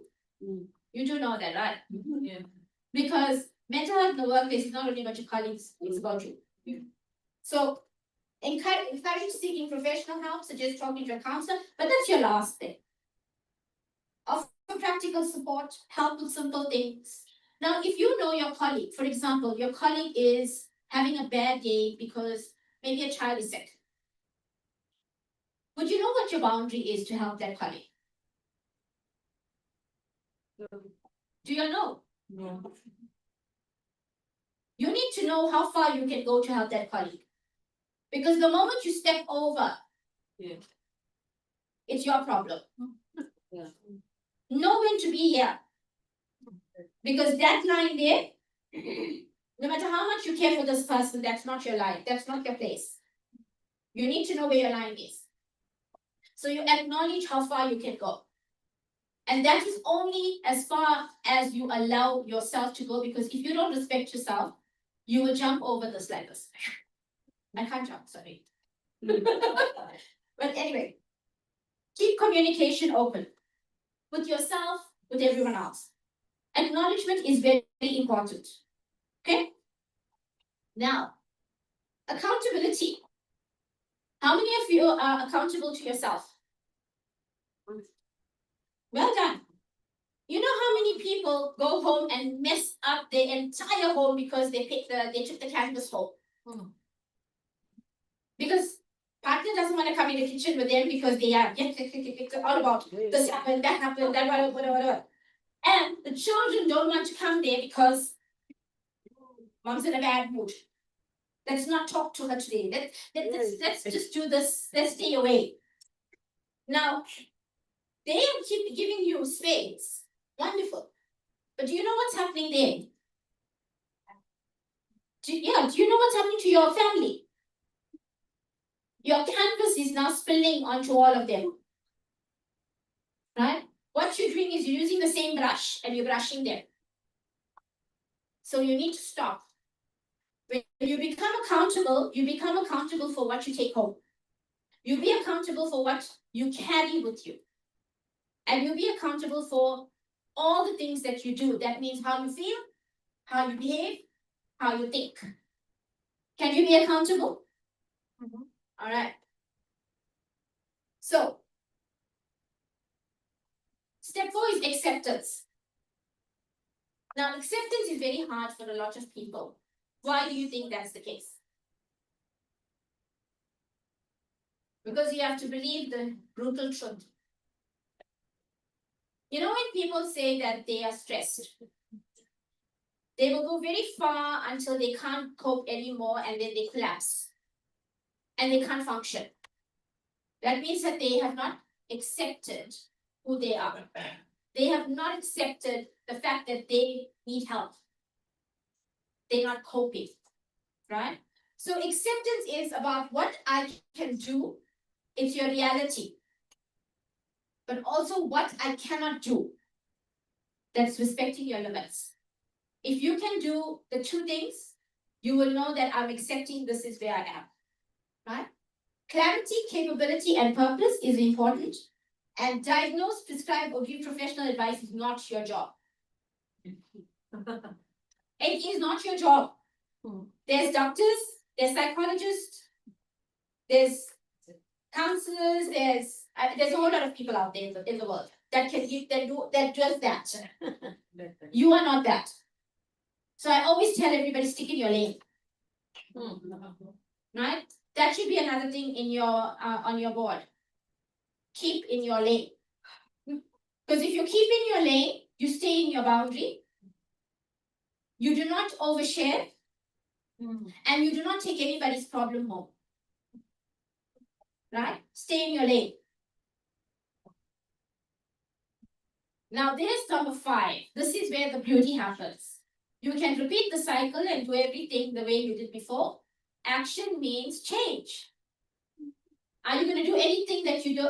Can you not know what you know? Yes. Like, you know the awareness, the first one? Can you not know it anymore?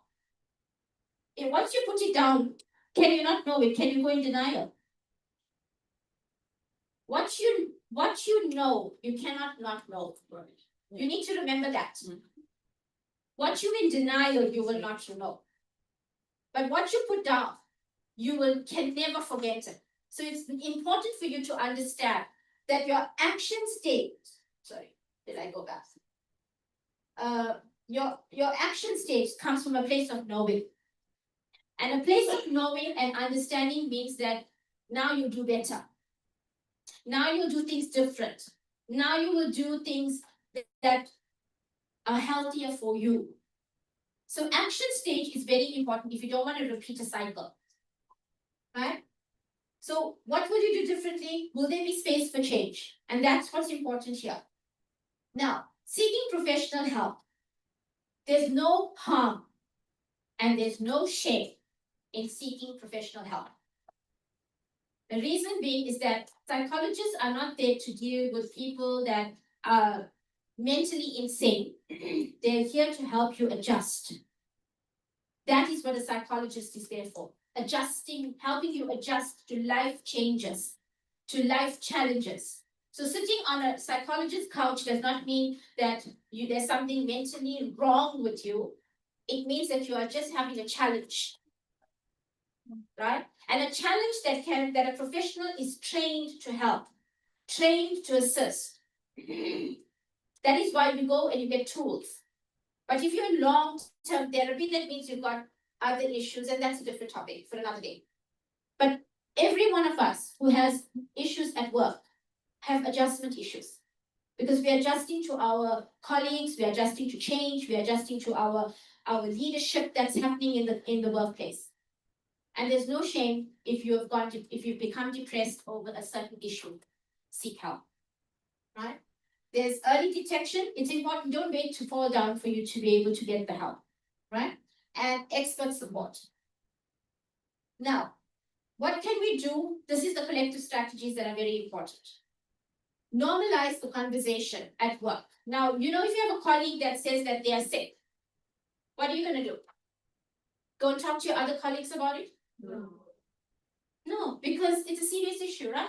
Yeah. You need to be, as leaders in your field, you need to normalize conversations on mental health in your workplace. If you don't normalize it, then it's going to be hidden. And people are going to be suffering in silence. This is a normal part of life. And every single one of us, we put our hands up and said we all have mental health issues at some point in our day, some point in our life. Your colleagues, your employees all have that. So normalize it. Boundaries are strengths and not weaknesses. When you say no, it is not a slight that you're a bad person. When you say no, you're respecting you and you're respecting the person on the other side. Because the moment you step on their world, you enable them. They won't get the help they need that they think that they should be getting. Because now I can talk to my colleague. And what happens when you talk to colleagues? You trauma dump. Do you all know what trauma dumping is? I want you, somebody mentioned intergenerational trauma. Do you know intergenerational trauma is a trauma dump as well? You come from your family that has X, Y, and Z issues. You have poor coping strategies, so you come to work and you talk to a colleague. You're passing the generational trauma there. Yeah. And that one's carrying it and taking it there. And then it's going there. You know that in school we ran the race with the baton. You pass the baton. Relay, that's it. Now, generational trauma is not necessarily your generational trauma. Now you share it. Yeah. So stop sharing. You need to stop, because your trauma is now traumatizing her and traumatizing her and traumatizing her. And you know how you traumatize? By one word. One word can be a trigger. One word that person could say in a conversation of 15 minutes would be a trigger for that person. And would activate. And activate and activate and activate. That's why when I say stay in your lane, soon as you know that you're going to that point where you know what, it's going to tap into you, pull away. Because then it's activating your generational trauma, and then now we got a snowball effect. Right? So stop. Boundaries are very important. Build support networks. Now, I would surround myself with 5 people that vibrate on the same level as me. Why? Because I don't need to put a lot of energy in. I'm bouncing off everyone and they're bouncing off my energy. But put 5 people in the room and 3 got high energy and 2 got low. What do you think is happening? Yes, the 2 that are low are taking. They're not giving. So the 5 people you have in your circle must be the 5 people that raise you up, energy-wise. Right? And if you find that 5 people, those are the only people you talk to about your problems. You do not talk to anyone with a low vibrating energy. So I want you to think about it in terms of percentages. 100% is high vibration. 10% is low vibration. Now I want you to put down on your paper how many of you have been associating with anyone that's below 50%. There we go. There we go. There we go. Then I need you to strive for over 50%.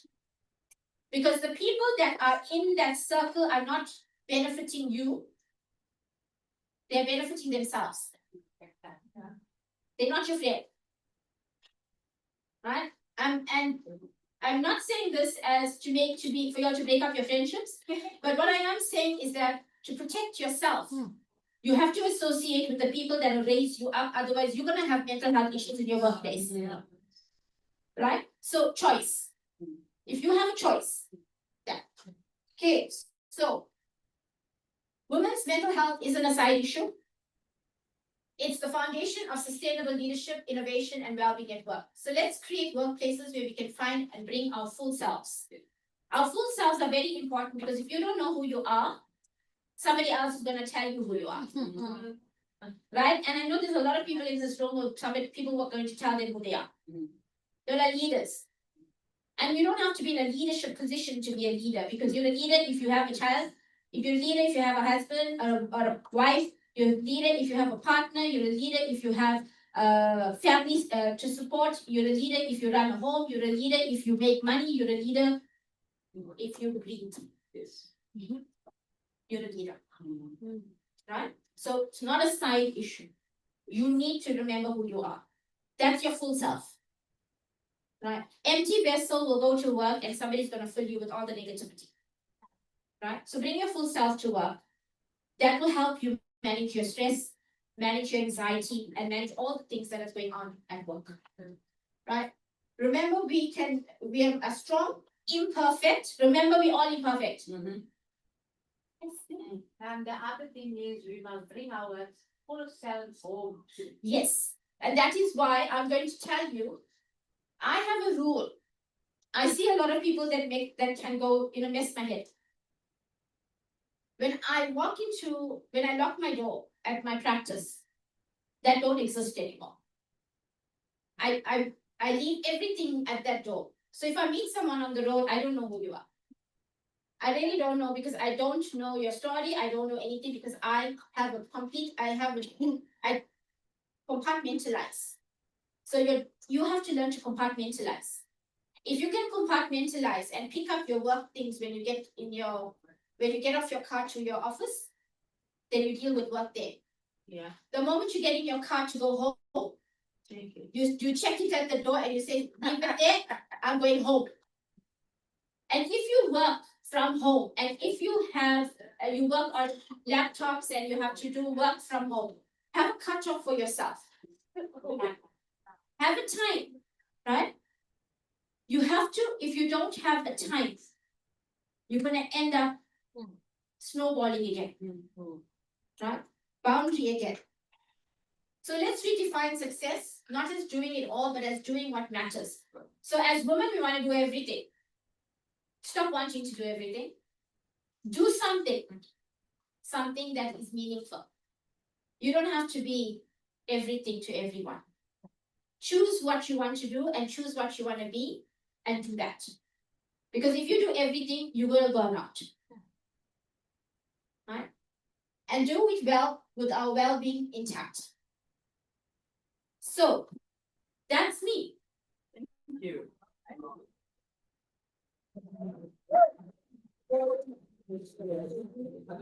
Thank you very much. Yes, thank you so much, Dr. Maharaj.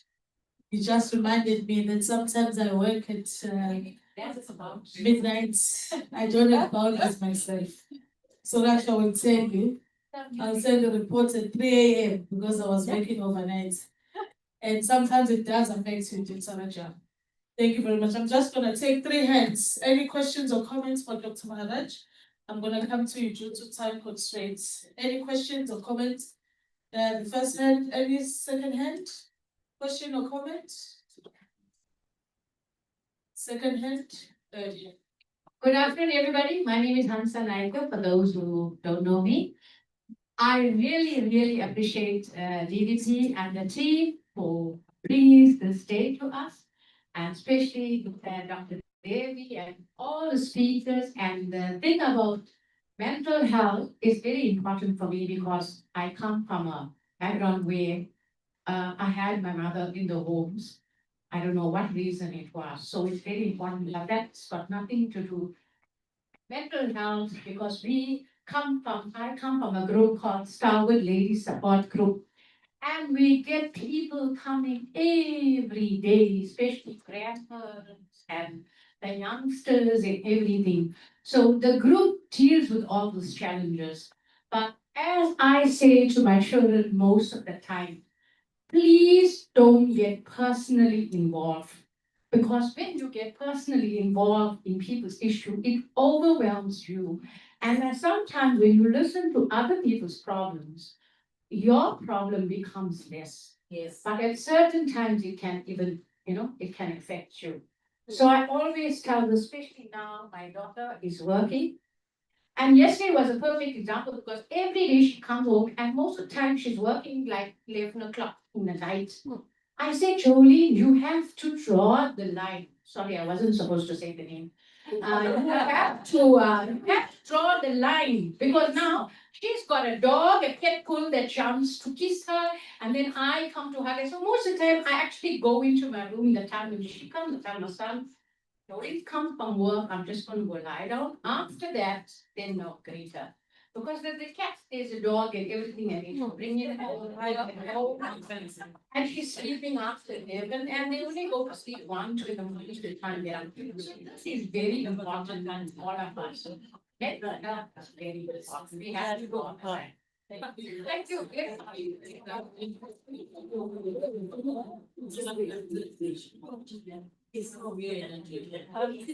Greetings, everyone. Okay, maybe by now you all know my name. My name is Khaled. My leader told you. I just want to say to Dr. Maraj, what a wonderful, inspiring speech. And I just want to bring you to one thing. My colleague here at the table noticed that I didn't put my hand up when you asked who has a mental problem. The reason why I didn't put my hand up was because I don't let these things bother me. Just like how you said. If you let every little small thing bother you, yes, you're going to take it onto yourself and it's going to affect you. With me, I wake up every day with positiveness. My day is positive. Whether I also got my problem just like you, got married at a young age. I had an abusive husband for 37 years, verbally abusive, right? And he brought me down all through my years, but I have never ever allowed him to do that to me because of the positiveness within myself. Yes. And that is what you take with you. You have a choice. Yes. You have a choice. The time that you step up, that's when he will come to know.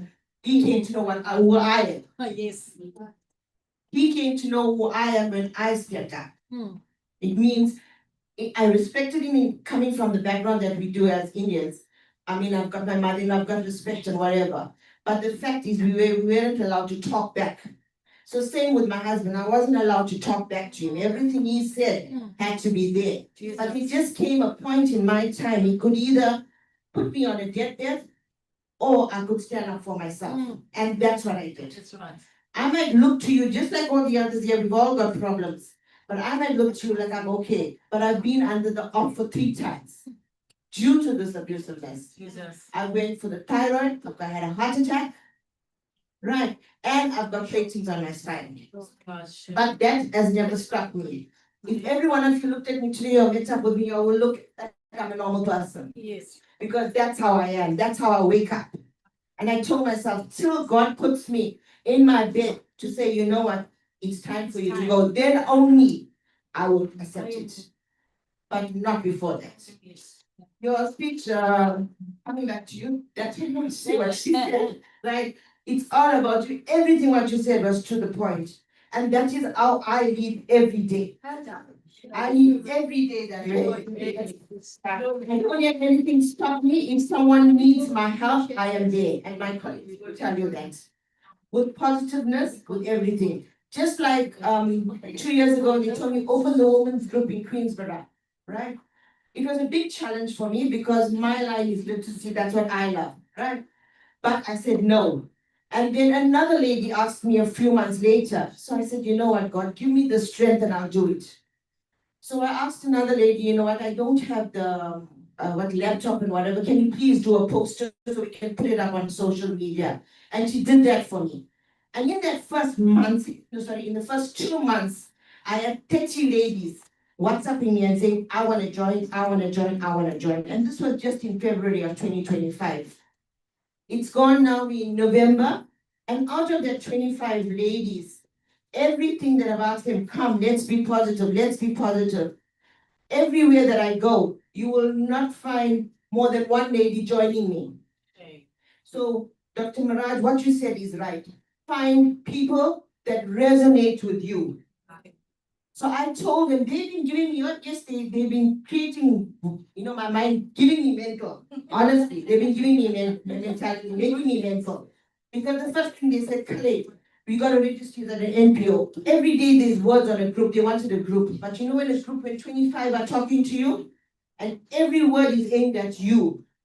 But if you are positive, I don't take it in.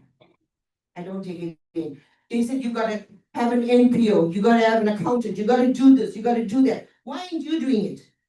You are on the group, I brought you on and I told every woman must be given a chance to come forward. Tell me your idea, tell me what you wanna do, and we will work together. Yes. But no one to this day. No one to this day. And I gave them the chance 2 weeks ago. I said there's going to be big changes coming January 2026. Because even if I've got one lady with me, I'll be fine. I don't need Tetsi of you. And I told them I don't want followers. I want those that resonate with me.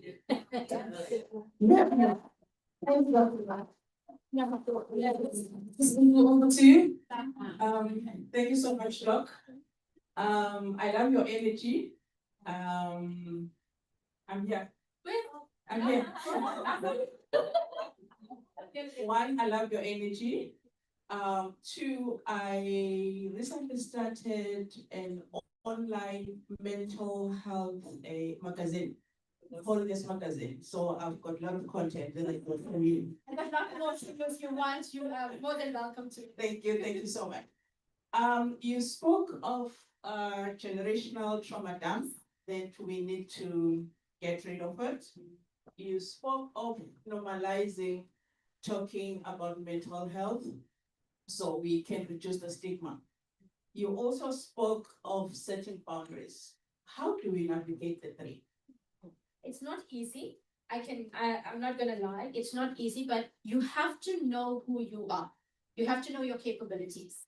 Because if we don't understand what we can take and what we can't, we will stretch ourselves so thin that we won't be able to understand where's the beginning and where's the end.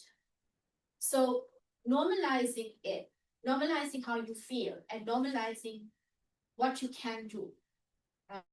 That's what you can work with yourself. There is something that every woman I think should you do, and I don't think you can find this online. It's called the Myers-Briggs Type Indicator, right? It's called the MBTI. Now the MBTI, I use it for all our individuals, and you can find out what your personality is. Now, if you're an intuitive person, right, you will get into everybody's story because that's your sixth sense. What's happening, why it's happening, what's going on, then the boundary gets crossed. But if you understand that there's a part of you that is interested in that, you'll pull back quickly. That's about self-awareness. And self-awareness is very, very important because if you know you got intergenerational trauma that's affecting you, and you know that you carry it, you must know when to stop sharing it. Because if you find somebody similar to you, you want to bond. Yeah. Don't bond. Because you're not bonding. You're re-traumatizing. So that is why if you understand that you carrying this trauma, don't be around the person that is having similar trauma. That is not a bond. Right? That is building. You are building each other to hold it for the rest of your lives. So that is how you manage yourself, because if you know that, somebody, if you had a mom that was depressed, and here you got a colleague in work who's depressed, boundary, stay away. Because that colleague is going to trigger your mom issue. Mother wound. And mother wounds, father wounds are going to come up with your colleagues at work. So that boundary is important to know what you carry. If you don't know what you carry, you're gonna dump everywhere. And imagine like this room here, if they didn't come clean the plates and take everything away, right? I'm gonna use it as an example. Look at your tables, right? Are you happy? Why? They're mess. That's your trauma. Your trauma is sitting there, you can push it in the center, but it's sitting there, right? Because it's dirty cups, it's people have eaten, napkins, everything, that's your trauma. Right? Cleaning up the place means that you know I want a clean place, which means that you won't sit at a table that has that. So you need to know who you are. And that's the only thing I can tell you. It's important to know who you are, because one of the things as women, we don't know who we are. We don't know, are we an introvert, extrovert? Are we a thinking person or a feeling person? If we know those things, we know who to be with. Because I asked somebody, let me give you an example. What do you see in this picture? People? What else? Anyone else? What do you see in the picture? Different people, yes. Others sitting, others standing. Yes. Sensing person? Oh, anyone else? You see words? Anything else? Logo? Yes. Colors. When I all smiling. All smiling. Colors. Different colors. Anything else anyone sees? Two of them are the same color. Yes.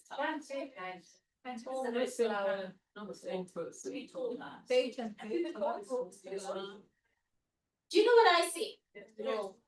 I see a team. I see there's a lot of happy people. I can see that they probably were thinking about how they're going to stand and how they were going to who's gonna sit where, who's gonna what they're gonna post. Yeah. I can see all of that. Now I'm an intuitive person because I want to know the story. Can you see? A lot of you want to know just people, codes, color, that's a sensing, 5 senses. What you see. You know those people that just say, I saw that and I'm going away. But then you think, but how can they not know that I'm having a bad day? That's a 5 senses person, don't care. What I see, I will respond to. What I don't see, I don't care. Intuitive people will be like, tell me what happened. Oh my God, I can't believe. You know what? Lunchtime, let's go out. We'll have coffee. We'll have coffee. We'll have a nice quick lunch and tell me everything that's happening. Because you want to know the story. You need to know who you are. Because if you know you're an intuitive person, then you know you're going to step into the world. And the moment you step into the world, does that answer your question? Because that's the boundary. If you have the boundary is very important because you know who you are. So if you do an MBTI online on yourself, you will know that your team, even your team at work, you will know who's the person that is very needy and wants you to listen to their story versus the one that is like, get the work done and move on. Right?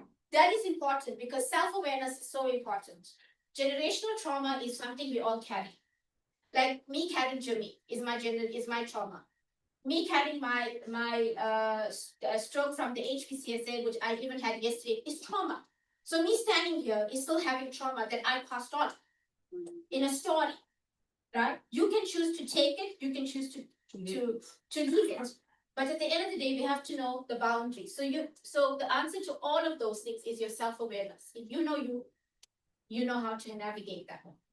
Self-awareness is the key to your mental health. And I can't emphasize it anymore because you need to know what makes you happy and what makes you sad. Simple.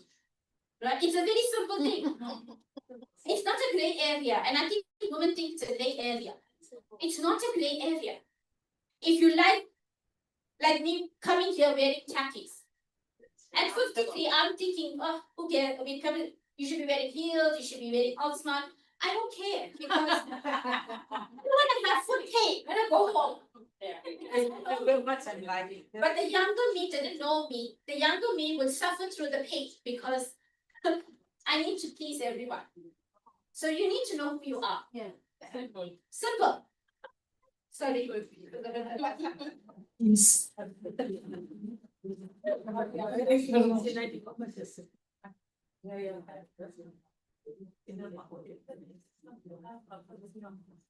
So, thank you so much. A round of applause again for Dr. Margaret.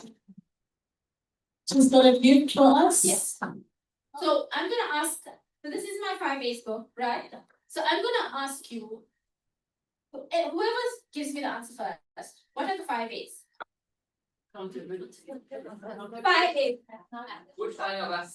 Who put the hand up first? Awareness, knowledge, responsibility, action. Well done.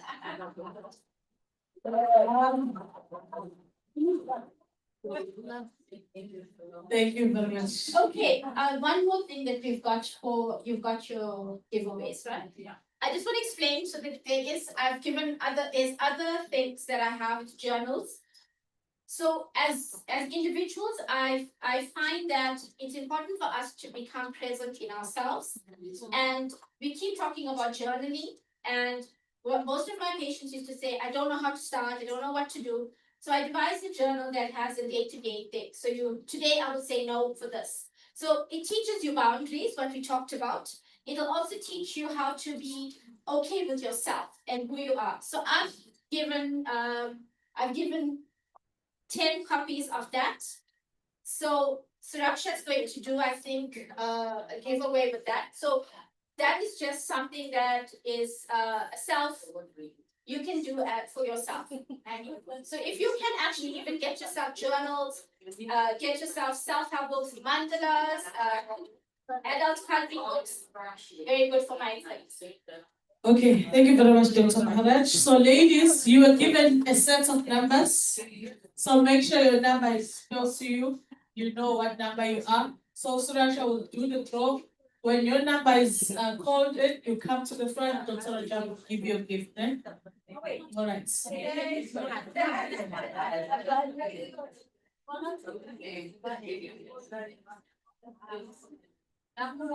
Number one was number one. Number one. Congratulations. Two, number one, second. That's.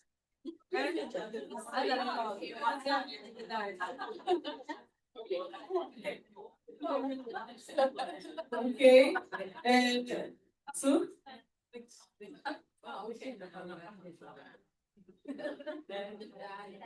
All right. Number 16.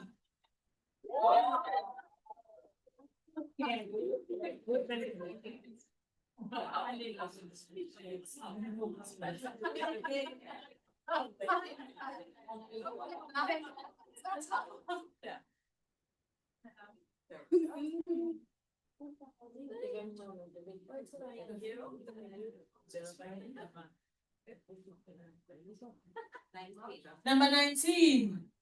Do you have a number 19? Okay.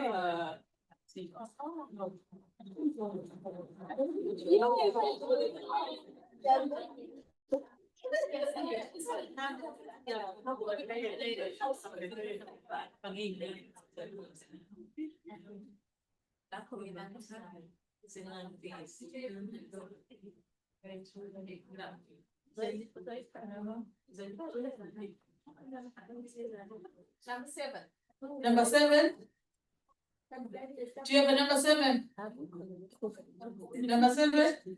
Okay. Okay, this is 2 million. 47. Number 47. 47.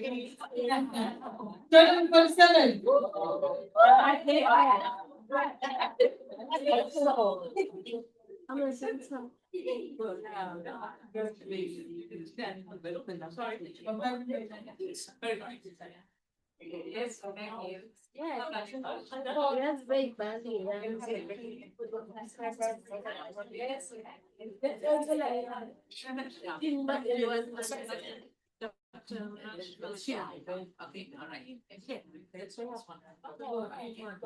55. Number 55. Yes, okay.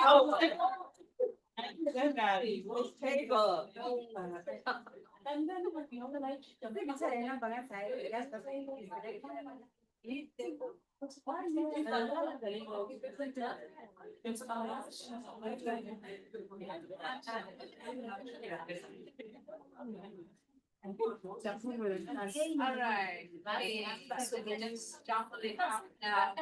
I'm giving it to the people that I wanted to give. Okay.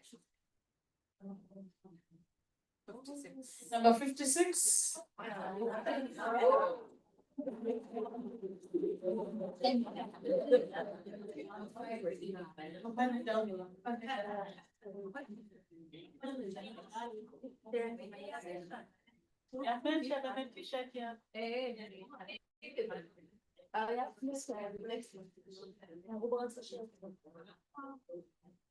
Number 2. You have a number 2?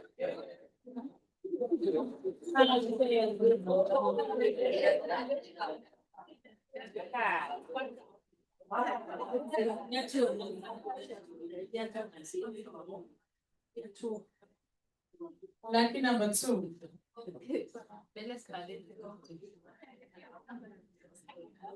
Number 40. Lucky number 40. Ah, come on.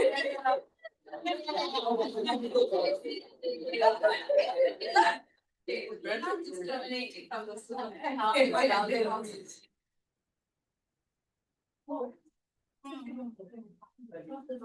We have 2 more.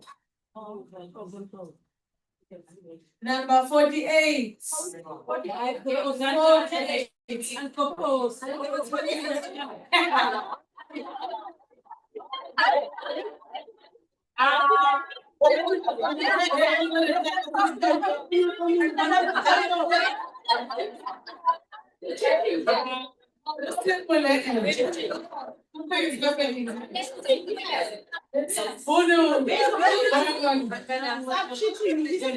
not cheating, guys.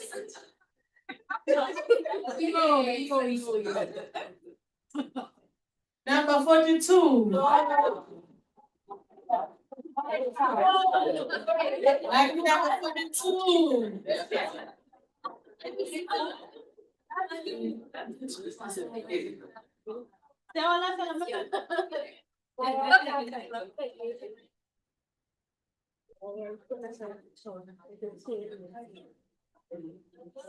Okay. So there's going to be one more.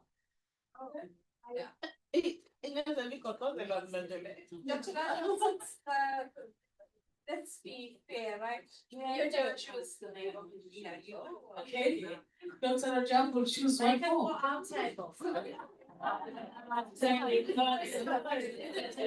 So it's a grief journal. This one is different from the other ones. This is very different from the other ones. This is called the grief journal. It's got a whole lot of things that you can do if you're navigating any kind of.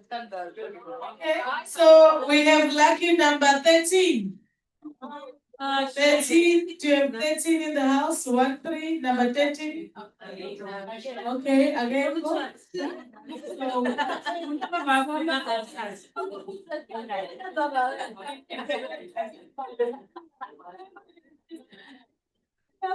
Number 50.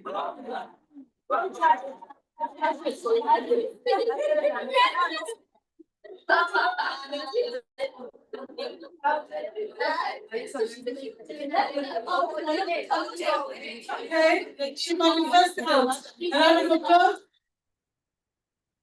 So when you manifest things, they actually come to life. I think that is the lesson, Dr. Rajab. No, thank you very much, colleagues.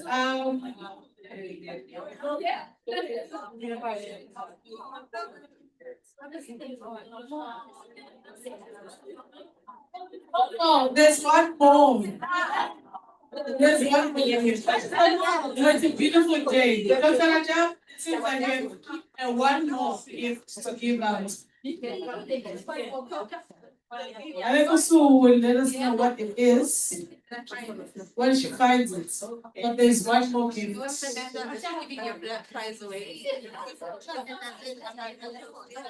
Amanda, there is. So, Sue, do you want to tell us what's in there?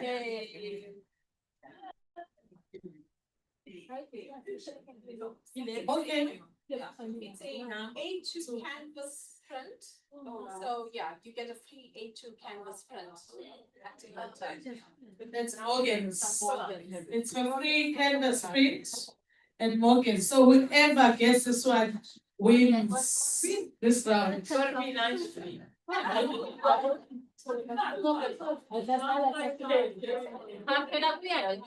We have lucky number 51.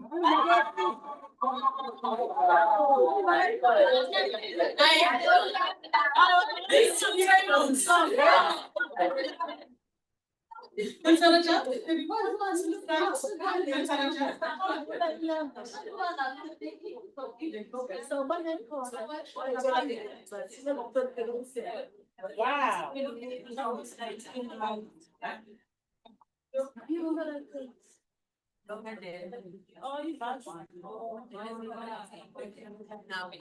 Okay, thank you so much. Colleagues, no, thank you very much. Can we please give our thanks to Uvijet? He donated the sound for today's engagement. We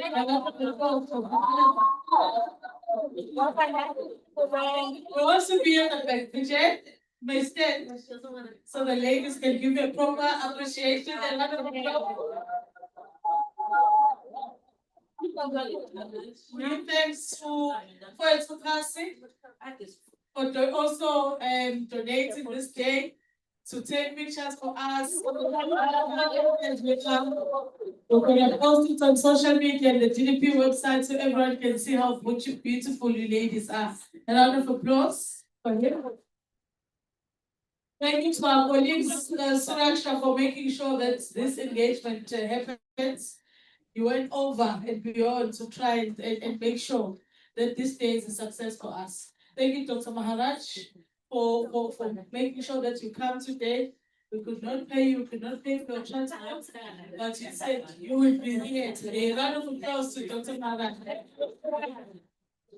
We must also thank Dr. Giti, and please pass our regards from the family that you appreciate her. We know she had a family emergency, but even beyond that family emergency, she made sure that she would show us a presentation and speak to us today. Thank you very much to her.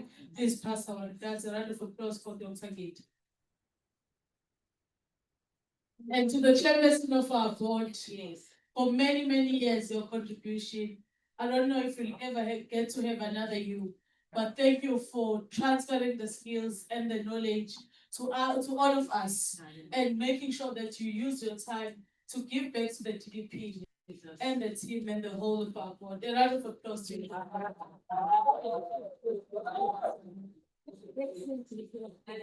Thanks you for being such a brilliant Thank you very much. You are very special, you know. You really ran the school with us. Thank you to our colleagues, Sasa School Group, Amanda, for making sure that this day is a success. We thank you all lovely ladies for giving us your time and borrowing us your precious time to come and engage on this day. Thank you so much. Lunch is downstairs. Oh, we're opening here. Okay, lunch is here. So we're gonna be having a nice buffet here. You'll come and sit down and have your lunch, and then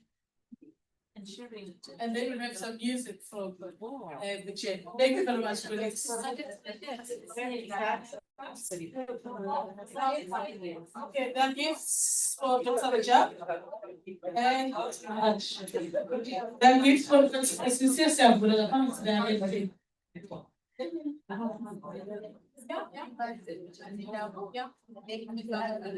Rajab and Dr. Maharaj, we have gifts for you. When you get your gift, as it comes to the front, we'll take a picture.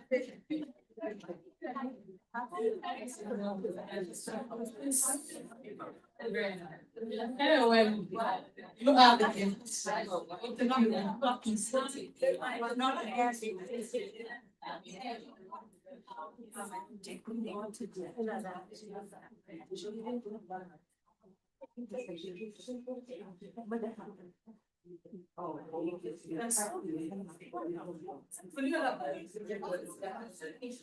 Avem cerere la vostra paraggia in Dutch.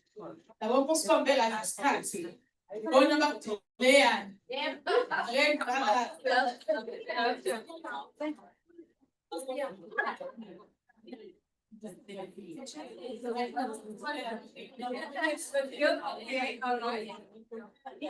Give us some music.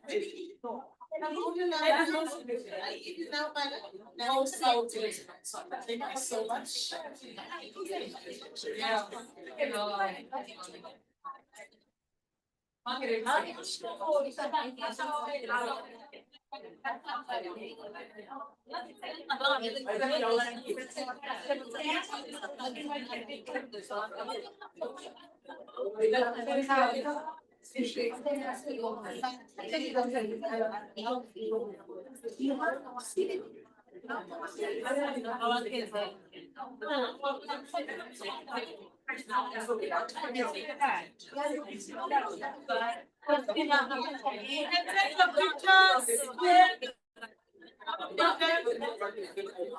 Can you please take some pictures for yourselves?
Yes.